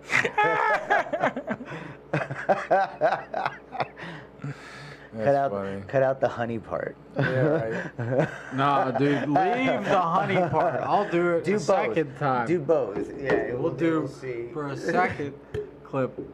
Honey, listen, Now, we you just need can to know- stick whatever you want up my butthole. It's okay. You're amazing. Thank you. That's He approves this Dude, message. Fucking Nick Johnny on Weir, the I spot. approve Nick this Weir, ladies message. and gentlemen. up my butt. I don't know why I'm offering that to her right well, now, when but the we are. circumstances line up, you're the man. I guess so. Yeah. I guess we'll find out as our love blooms. You know. Nick's gonna come to the show next week, walking funny. Oh, dude. The bottle's still up there, man. I am the worst person to ask for dating advice because I'm happy. Right. That's true. That's true. I don't know what people is do the secret to anymore. happiness? I I don't mean- even know, dude. Yeah. I think that I get to wake up and do this stuff. What stuff? The podcast? The podcast. Yeah, hell yeah, dude. Yeah. Well, I guess all that is.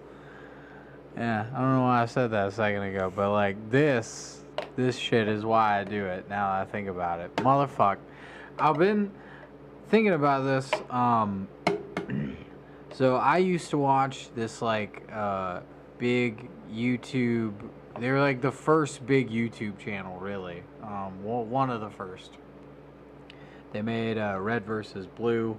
It was like a series based off of Halo. You should probably know what that is. I love Halo. Right. So they were around for 21 years, and they just closed up shop this year. Right.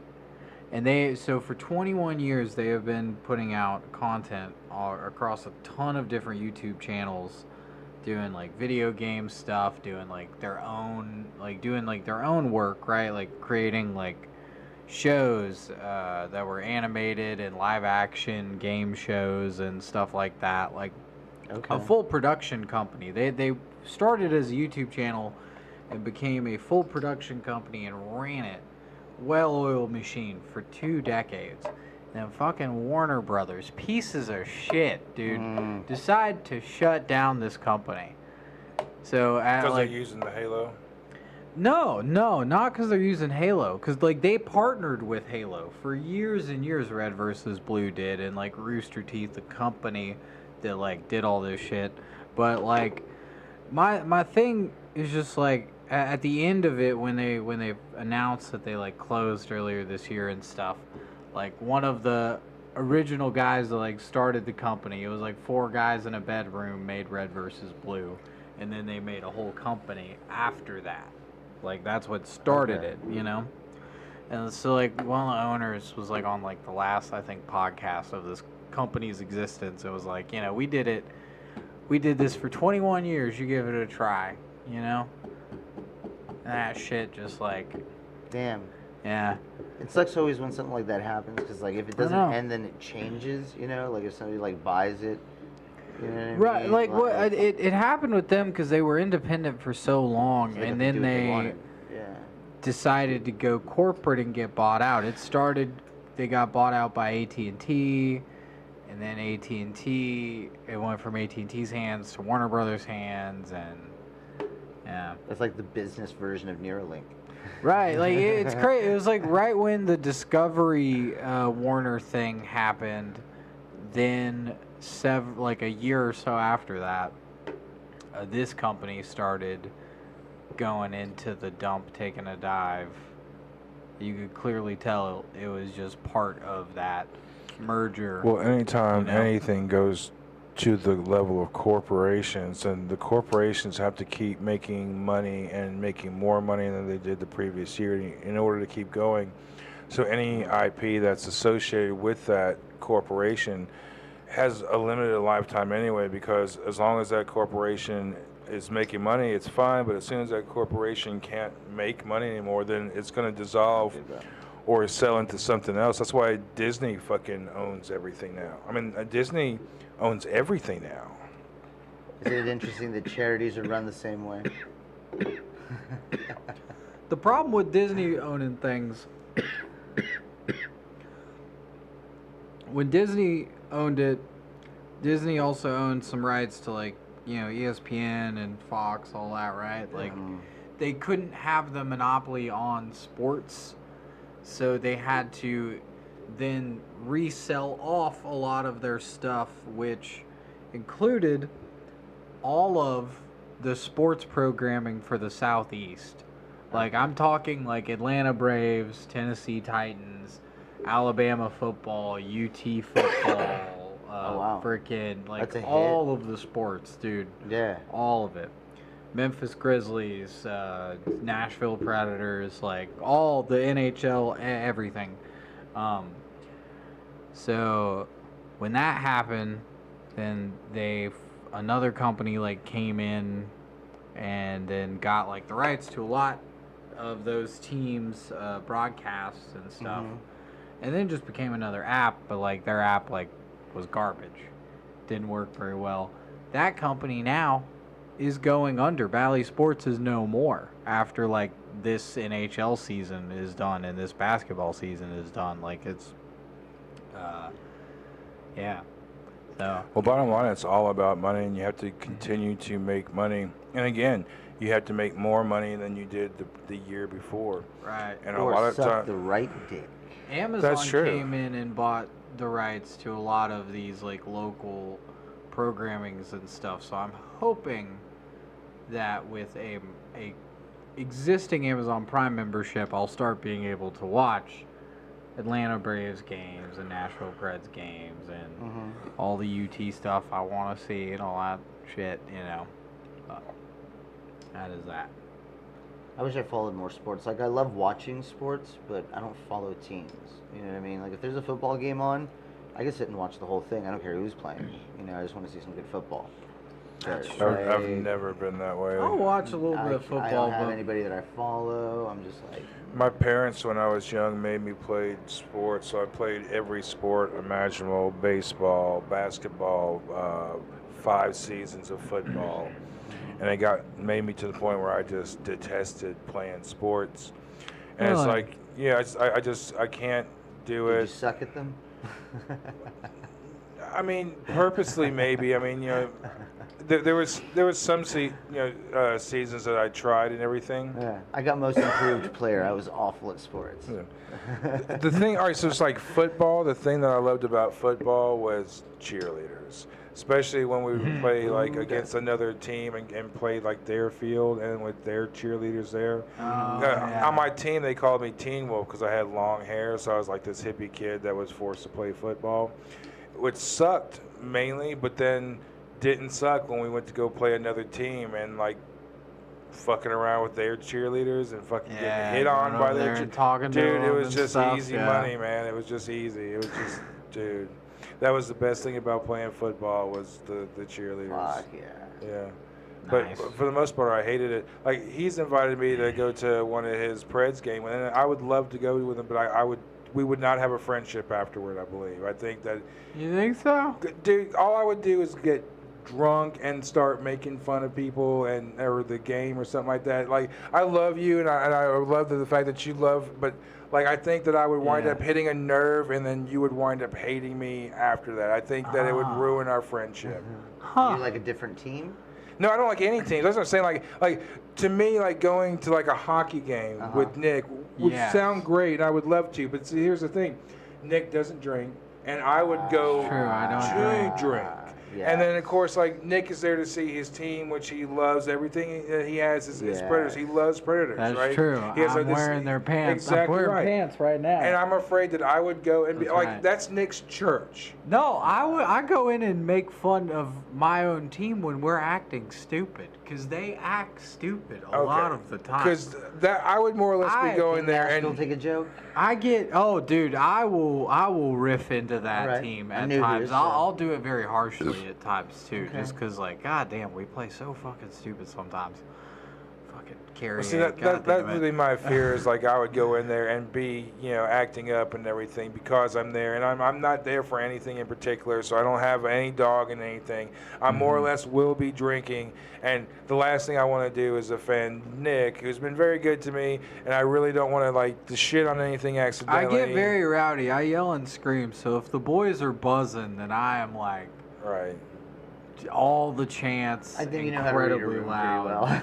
Yeah. I just don't want to take a chance of ruining friendship. And I think, like, me going to a Preds game with Nick would probably ruin our friendship. You go and just enjoy the atmosphere. No, if there's a fight, get excited. Exactly. Right? And then if we win, my concern would be I wouldn't have anything. John went to 2 games with me, and we lost both of those games. Then the third one that we went to, We win in overtime. And then the fourth game I took him to, we lost in overtime. But still, I was able to confirm after that third game that, like, John is not a bad luck charm to that team. He thought he was for a while, but he's not. John is perfectly fine going to the games. We proved that. We won an overtime game. And then we lost an overtime game, which is fine because we still got a point. It's good. We ended up clinching the playoffs that night, too. So it was like, hey, we lost that game with John there, but we did. Are the Preds still in the playoffs? No. Dude, we lost in the first round. I haven't been following. Fucking Vancouver, we put up a fight against them. We did not What was the score? roll over. It was so the playoffs is a best of 7 series. Mm-hmm. We played 6 games, won 2 of them, lost 4. Oh. But we took it to 6. We didn't get swept. We didn't just lose. We didn't just win 1 game. We at least won 2. We could have won another one, but we did not. But that's still great to be able to celebrate playoff games like that. You know what I mean? Like, Right, exactly. There's Man. other teams that never make it to the playoffs. You know? Yes, and we're a franchise that goes there to the playoffs often. Nice. You know, a lot of times it's like a first or second round exit, but like we're there. You know. Because they're a lot less rowdy here than in Philly. That's for sure. There's like some of the places that get like crazy when it comes to sports. Right. I remember back in the day, Chicago getting crazy over sports and shit, man. It's just. Yeah, dude, that is true. I don't know. We have a good time. We're loud. When we went to the playoffs this year, it was fun because I got to see some folks throw the catfish on the ice. That's an old tradition of ours that we've had So for a long time. tell me about this. I don't know anything about the tradition. Yeah, well, that's one of the traditions is the catfish. That's a few years ago, though, right? Well, no, the catfish has been since early in the inception of the team. This is probably like early 2000s we started doing that. So first of all, you had to smuggle in a catfish, right? Yes, and so you throw it at a very specific time. You throw it like at the beginning of the game before like the game's gonna start, before like the national anthem and everything, like, you know. And what does it mean? It's just our thing for good luck, you know. Okay. We throw the There's no, like, catfish on the story? ice. Okay. So like, it started because we are an expansion team, right? Like we're not a team that moved here. We're a team that like became the city here. paid in to buy a team into the league, right? Create a team into the league, and at that same time, economically, a lot of people from Michigan moved here at the same time. We had like the Saturn dealership, like the Saturn plant, Saturn Cars was here, Nissan plant was here, right? So in Detroit, what they do, the Red Wings, they would throw an octopus on the ice. That was their tradition for many, many years. And Questions a about lot that of one, too. those families, when they moved here, you blend with this in the South, you know, a lot of people catch catfish, right? So we throw catfish on the ice. That's our thing. Okay.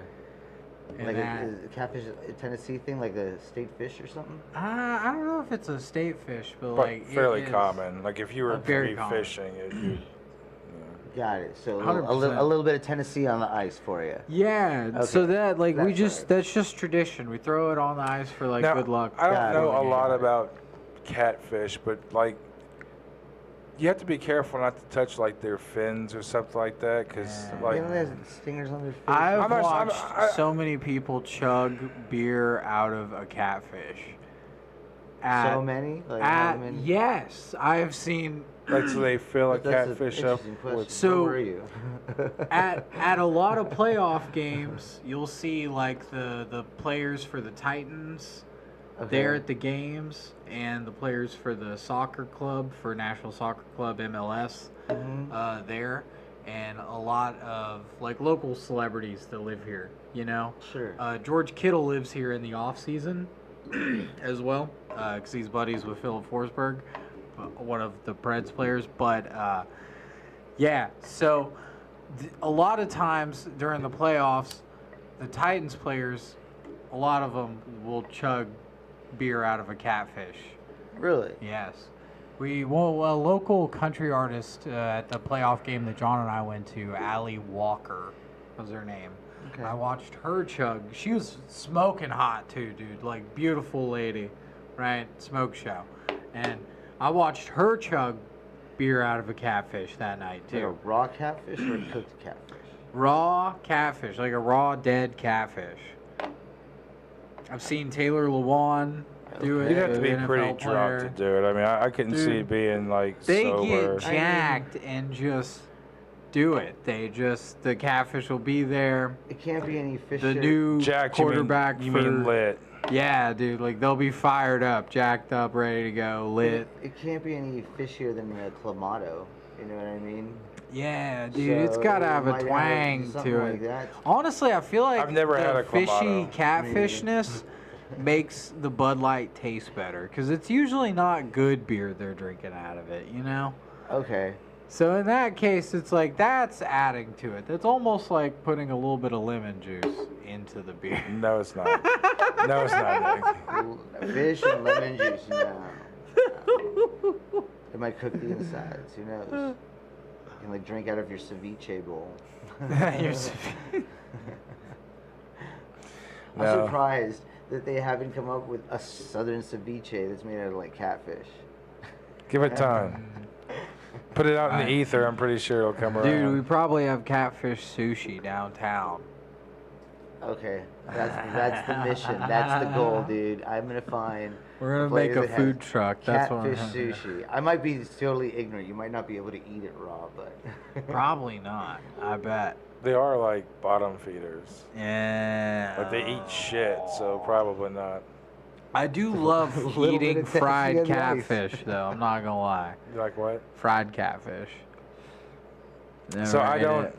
I eat I it. don't eat fish, and the only time I ever had fish is like I wasn't told what it was. It's my stepmother's mother was making fish, old country woman out in the country in Colombia, and me and my brother came in like, y'all hungry? Like, yeah, and she fucking like gave us the fillets and some other shit and everything, and me and my brother ate them, and like we couldn't tell it was fish at all. I fucking ate 2 fillets and like, you want another one? And fuck yeah, and ate another one. yeah. And then like after eating, I was like, I asked what it was. She said it was catfish.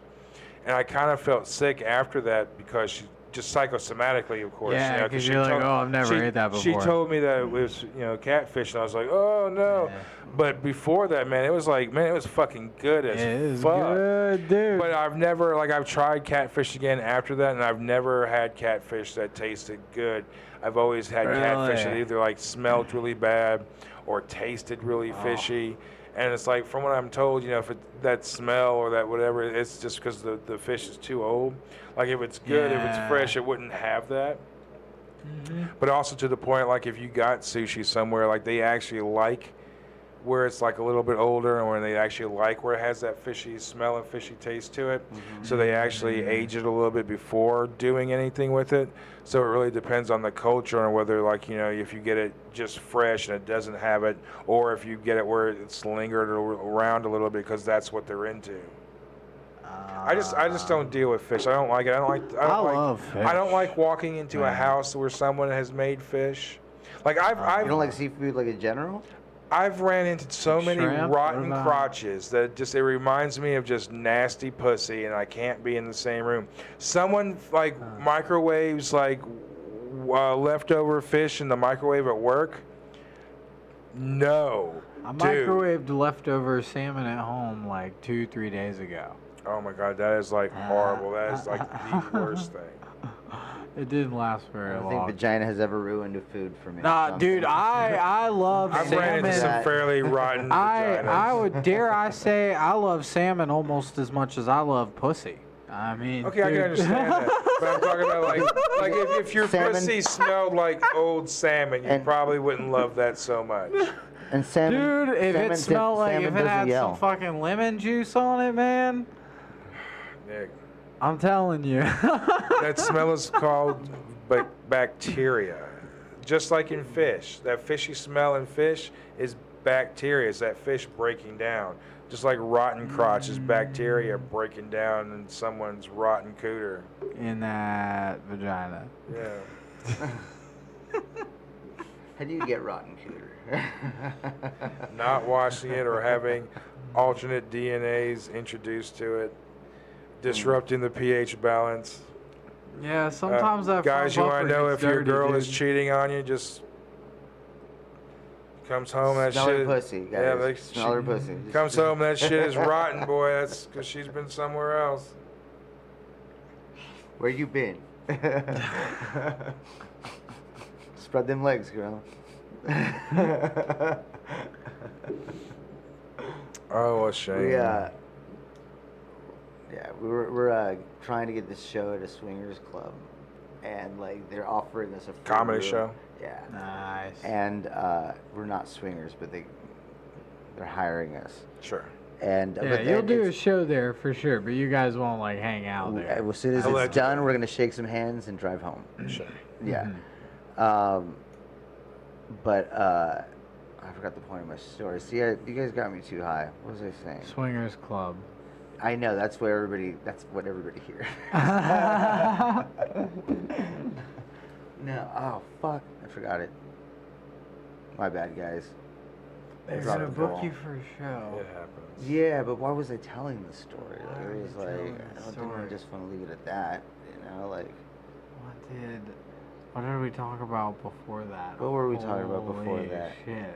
Have y'all ever been Dude. to Swingers Club before? Have you been to Swingers Club before? No, I've never been. people are usually pretty respectful.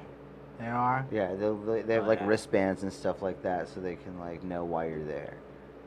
You know, like we were there as guests, so we got a certain color wristband, and everybody's like, okay.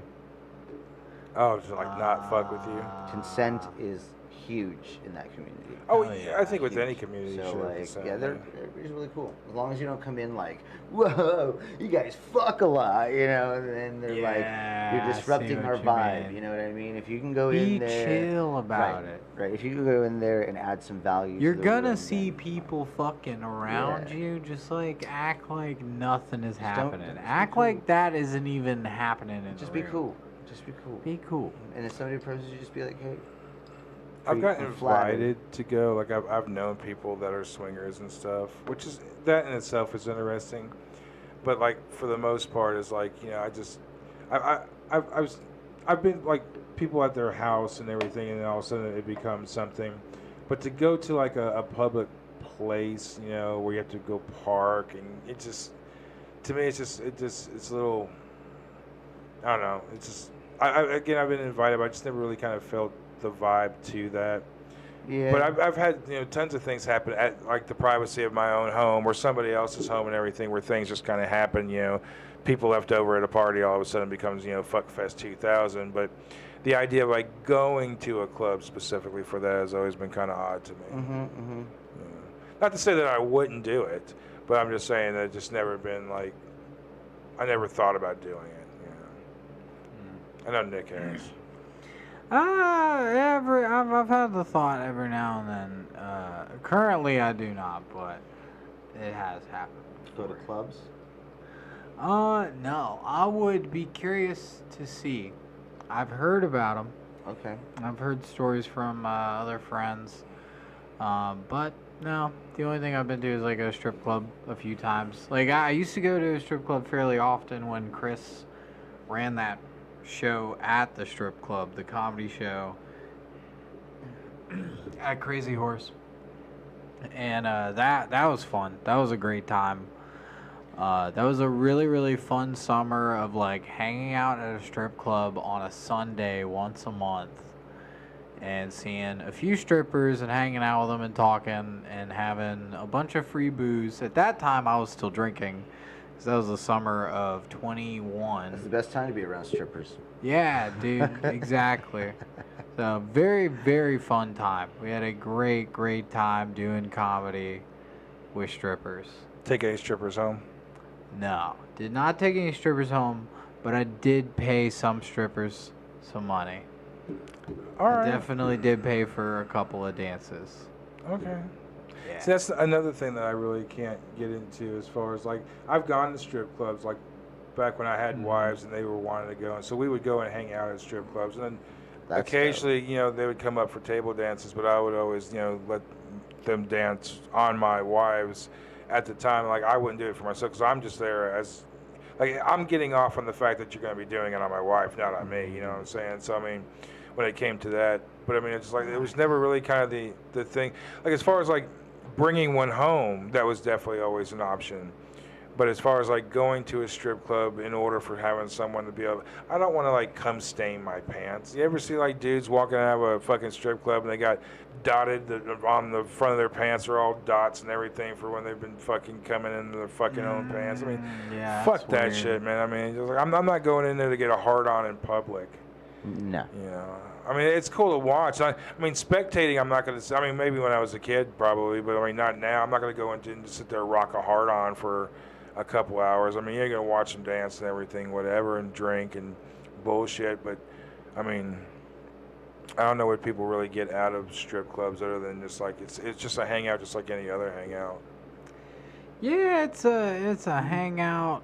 And I really only went when there was a comedy show happening.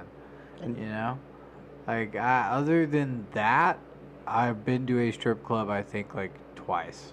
yeah. Yeah. In Vegas, they'd have like a lot of like industry nights, and so you'd be able to get in for free and like the drinks for like $7 for like 3 hours, and so you could come in and stuff like that. So like in comedy and like that industry is like really closely connected because it's all more of like show. Because like there's a lot of burlesque shows out there, a lot, and them and the comedy work together. So Well, also, a lot of crossover. the porn awards out there too. don't AVN, they? yeah. Yeah. But Nice. yeah, so we would end up going to those things, dude, and it was pretty cool just to go in there. But like anytime that you didn't have like a hookup like that, dude, fuck strip clubs. Like it could cost you a fortune in the first hour. You know what I mean? So, Especially in Vegas. bro, some places have $20 drinks. You know, depending on what's going on that night, dude. It's insane. They're making so much money over there. That's another thing. Like Vegas has never like. There's nothing about Vegas that interests me at all whatsoever. It's not what it used to be, man. Like when I moved to Vegas, I thought it was going to be like swingers. You know what I mean? Like fucking Vegas, baby, woo! You know. And then I get there, and it was so corporate. Like it felt like it had been like stripped of like this like movie type quality that I guess I had from Vegas. The romance of it. Yeah, absolutely. It was totally gone. Because like when I was working with the casinos, dude, I have to listen to all the fucking rules and all this other shit, and like it would be a fucking thing like that, you know, of like what you can't do, and I'm like, oh, you guys are just like, how can we make as much money for every square inch of this place as possible? But a lot of Like, those casinos, you had to be like clean or cleaner. not if you advertise like a dirty show. Okay, good. But I'm also Nice. like, these are smaller showrooms. I'm not like 200 people, something like that. You know what Oh, I mean? yeah, I see what you mean. Inside these casinos, so they're kind of like Yeah. conference rooms. Yeah, but like they're really strict on like their like marketing and stuff like that. You can't, if I'm doing a show in a room at a casino, I can't advertise on the casino floor because any advertising that I do will take attention away from the gambling. Yeah. and So then they yeah, lose so you have money. to like go and bark outside of the casino, and the casinos are fucking huge, right? So by the time that you like hand somebody a flyer, you know, with like buy one get one tickets or whatever like that, but Yeah.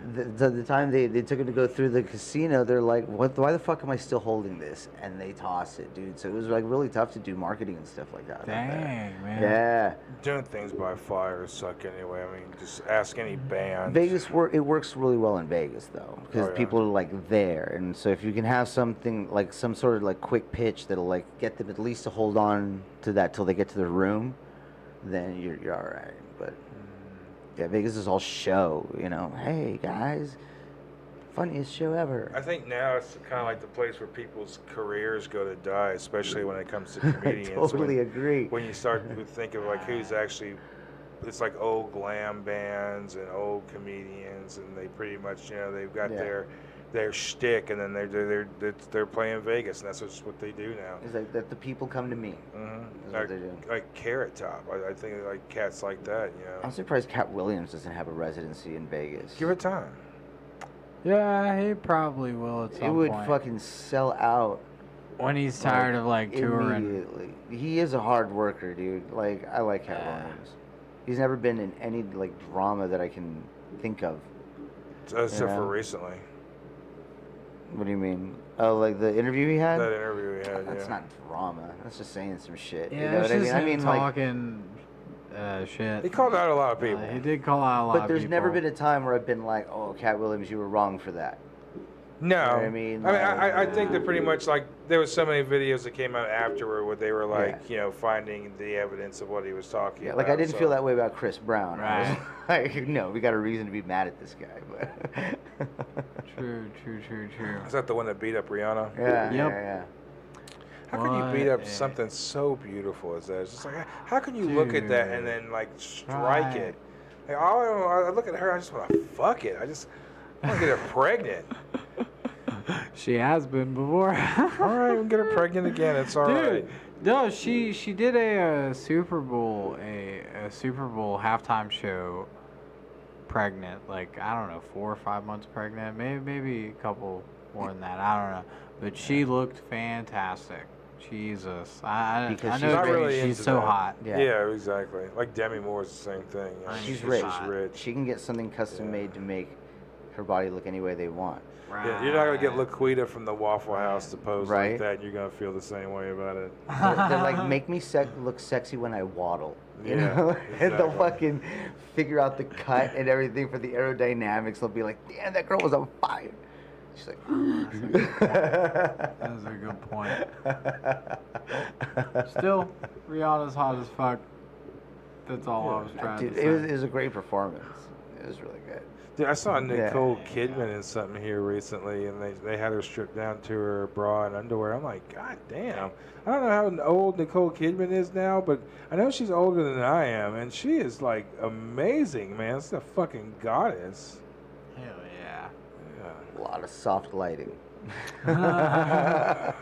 Good lighting. Yeah. Because, like, hands down, yes, she is very attractive, but, like, she's not as perfect as she looks in those photos. Oh, no. Not probably more when she was young. Dude, I never really thought too much about Nicole Kidman until I saw her in that last Stanley Kubrick movie, Eyes Wide Shut. Like, the first couple of minutes, she's standing, like, naked in between these two pillars. And, like, I always thought that she was, like, a skinny mini and didn't think too much about her. But she's, like, fully nude and just, like, as thin as she is, like, her body is amazing. I was like, holy shit. It, like, changed the way I thought about Nicole Kidman. Mm-hmm. Like, when I found out that, you know, she moved here and everything, I so wanted to run into her, like, downtown somewhere. Just to meet her in person. Not that would ever happen. Making my way downtown, Rocky. What the fuck, Nicole Kidman? Yeah. Does she still live here? No celebrity actually lives in Nashville, and they say that they live in Nashville. Yeah, they live here like half the time. Well, they live in Franklin or, you know, Bellevue, Belmead, something like that. They don't ever live in Nashville. Okay. They'll say that they do just because they're within the proximity of Nashville. They're within a 5 to 10 minute drive of Nashville, but not one of those motherfuckers live in Nashville. Or even further out, like Leapers Fork. Yeah. But they'll say Nashville because they want to be cool and they want to be part of that whole Nashville collective. But, like, you know, you got them all here, like Jack White. You know, he's got Third Man Records in Nashville, but Third Man Studio is outside Nashville at his home. Okay. You know, so I mean, there's just, like, you know, the Black Keys. They don't live in Nashville. I think they live in Franklin. It's just, you know, no one actually lives. No, there was a time when I was a kid, I would meet all kinds of fucking, like, people from fucking, like, the Grand Ole Opry shit. Like, I met little Jimmy Dickens so many times, it's crazy. That's cool. Like, I worked at this place called Tant's Plants, and Tant owned, before he died, he owned this greenhouse. And I'd be watering plants. It'd be the middle of the day, you know, like 12 noon. We're about ready to get going to lunch. And I'd finish up watering these fucking plants. And all of a sudden you hear these fucking hand cannons from all the way up the fucking greenhouses, just boom, boom, and you go up and over by Tant's office. It's him, and he's not a tall dude either. He's about the same size as little Jimmy Dickens. Both of them are about 5 foot.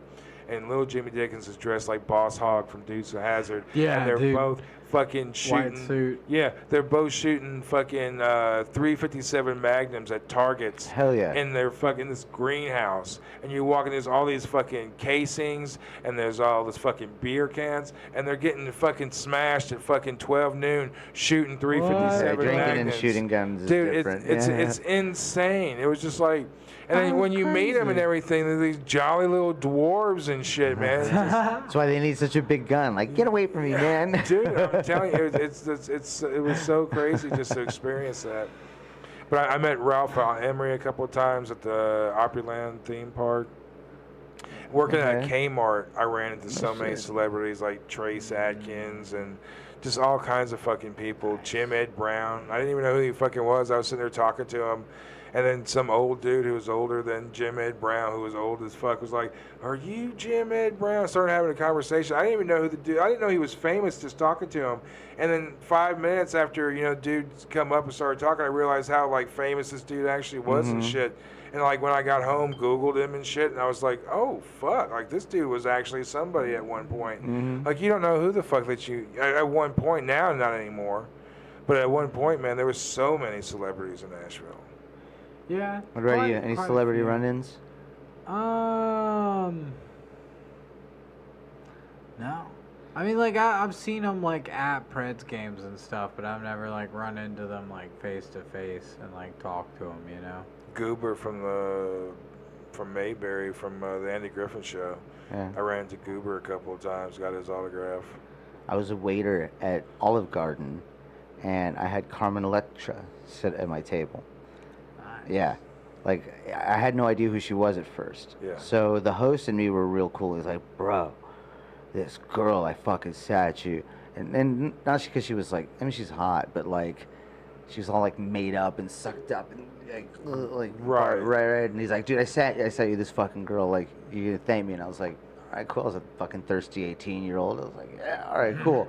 So we get out there and she's talking. She has this dude with her who keeps referring to her as Carmen.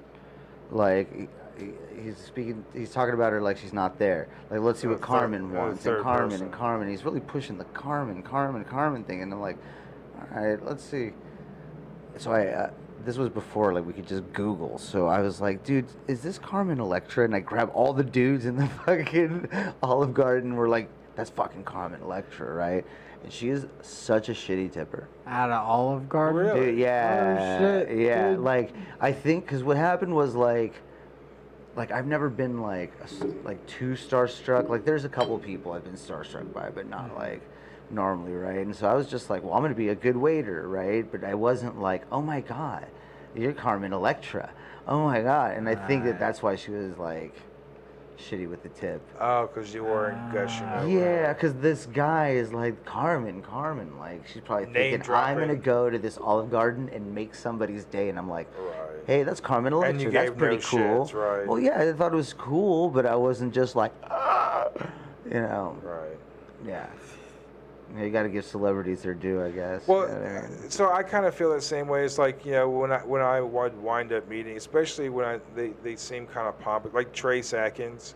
When Trace Adkins, strutted into this Walmart thinking that everyone was going to be like, "Oh, Trace Adkins." Nobody recognized him? Well, a couple of people did, but like when it came to like when I saw him, I didn't know who he was from anything, but when I saw him, automatically the name Trace Adkins popped.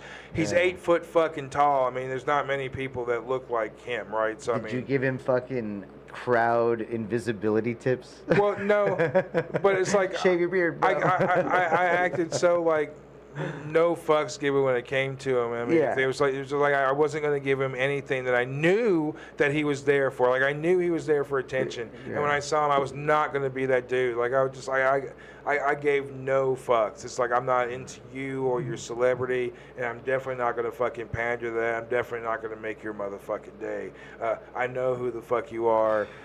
who gives a fuck? You know, it's just like, it was just one of those things. Like, there's been very few people that I've met and was really just kind of, no, I wouldn't say gushing over, but like Malcolm McDowell, that's kind of gush worthy over. Like, you know, when I met Malcolm McDowell, that was like a big thing, you know, I mean, but, you know, like some country schmuck, I mean, I'm not going to give two fucks. I don't give a fuck who you are. There's a lot of, you know, rock musicians I wound up meeting and gave no fuck about. I mean, just, there was this band called Enough Is Enough, and they were on this bill with Kiss, and me and a friend, we wound up getting these free seats, and they happened to be box seats. So we were at the, and there was someone that was standing beside me, and I thought it was the waitress again. So I went to go turn to get another fucking beer from her, and it turned out it was this dude from Enough. It was the lead singer, and so he was just standing there, and he had his arms crossed, and he was like in our box, and I guess he was just waiting to be noticed. I guess he was waiting in particular for me and my friend to be like, "Oh, you were so great on stage," and blah blah blah. We gave no fucks about his band. I gave no fucks about the fact that he was sitting there or standing there. And the fact that he was standing there actually pissed me the fuck off. Like, I cared no fucks about this dude. Blocking my way. Well, no, that was just like, he was in my peripheral. It wasn't like he was necessarily, like, bothering me. Oh, got it. But the fact that he was there, like, wanting attention, and, like, no one gave it to him. Like, no one at all turned around. I was like, oh, yeah. It was just one of those things where it's like, get the fuck out of here. Who the fuck do you think you are? You know, like, everyone here is, well, they're watching Kiss at this point. No one gives a fuck about this dude. And to be honest, I didn't give a fuck about Kiss either. I was They're there playing for Rock City right now, dude. I've never been to a Kiss show. Technically, it wasn't a Kiss show. It was, you know, no makeup and no frills and no effects and pyro or nothing like that. It was just them. What is left? Exactly. It was just them. It was back. It was back when they were still, you know, on the big kick of just, you know, being without their makeup and stuff. And I don't know. It was so boring. I wasn't interested. But we saw a lot of weird concerts that year. Like, we saw Operation Rock and Roll, which was like Motorhead and Alice Cooper and all these other like bands on the same bill together. It was just really crazy. Like Judas Priest on the same bill. It was just a lot of really weird, crazy shows back then. Fun. But I did see. I saw Primus and Tool and Rage Against the Machine and Alice in Chains on the same bill. That's a great show. A fun show. Dude, and that's I mean, Arrested Development, Dinosaur Jr. were there. Like that was. Where was this? Starwood, back when there was a Starwood amphitheater in Antioch. Yeah. It was a long time ago. I didn't go to too many. This is an awesome lineup. I didn't go to too many Starwood shows. I know several Vans Warped Tours were hosted at Starwood Amphitheater back in the early 2000s, and then in the 2010s it moved to the State Fair grounds over by the MLS stadium, all that. But it was a shame that they closed down. There was a lot of really good shows at Starwood. Actually, I had bought my house over there because Starwood, and like so for like a couple of years before Starwood closed down, I would walk to the shows. Like it was literally, sweet. It was literally like a 10-minute walk, you know, and so I would walk to the shows. I wouldn't have to worry about getting drunk or anything like that. I would get shit-faced. That's the best. Yeah. You can crawl home if you need to. Yeah. The last show I wound up seeing there was it was an Ozfest. And that like so many has just sat there for so long. Dude. And they've done nothing with it. It's still you can still see the slab for the stage is still there. There's nothing there but a slab. It's like a big dip in the ground, a crater in the ground with a square slab. Do a comedy show there. There's bands that sneak in at night and they set up and they play, just be like, hey, we played Starwood, blah blah blah, and they post their videos of them. So there's people that do sneak down there and they do play that slab, because technically that's the stage. That's where the stage used to be. That's sweet. Crazy. That's cool. I can remember my parents taking me there to see like Christian radio rock bands. Yeah, like White Cross. Yeah, like that, or acapella groups even. I could think of. They were wow. It was an interesting time. My first wife wanted me to take her to see Def Leppard, and I hate Def Leppard with the passion. Like, as far as bands that I would never see live, Def Leppard was one. I wouldn't want to see them. But I had to because it was her birthday and they were coming. It's like her favorite band of all time. But man, it was nothing but a sea of just white trash skanks dressed so sexily and just like they all had to outskank the other. It was so hot and just oh my God, it was like MTV like regurgitated upon this landmass and just nothing but just scantily drunk fucking whores, man. It was awesome. Yeah. And I also wanted to see the drummer who went on live. Sounds like you had a good time. I did have a good time. Not that you hated Def Leppard. No, I hate Def Leppard, and I had a good time that night just because I was surprised of the sea of whores. And now they're all in boots. Now they're all have like 8 kids and grandchildren. A lot of them probably have grandchildren by now. Many of them, I'm sure, if not most of them. A lot of them probably got pregnant that night. Probably. All right, gentlemen, where are we at? 9:38. I think we're good. 2.5 hours. I think we're good. I continue to go on, but I got such cotton mouth and the beer is not Seriously, helping. dude. Yeah, it's not gonna help. Well, all right, Mario. Do you have anything to plug? I do. June 1st, we have our brand new show, Laughs and Dabs, at Cup of Kava in Clarksville. It is a kava bar. They also have dabs there. It's a free show. Come on out, check it out. It's going to be me, my beautiful Erica Kuharski, Chris Raves, Evan Wall, and Brian Eck. Then June 19th, we have a show at the Good People Lounge with Will Abels, Brandon Jarrell, and Shalita Chapman. We're also going to be in Chattanooga. Yeah, and we're going to be doing her show on the 26th in Chattanooga. Oh, yeah. It's a music and comedy show. All of that info is on my socials. Come check it out. It'll be fun. All right, dude.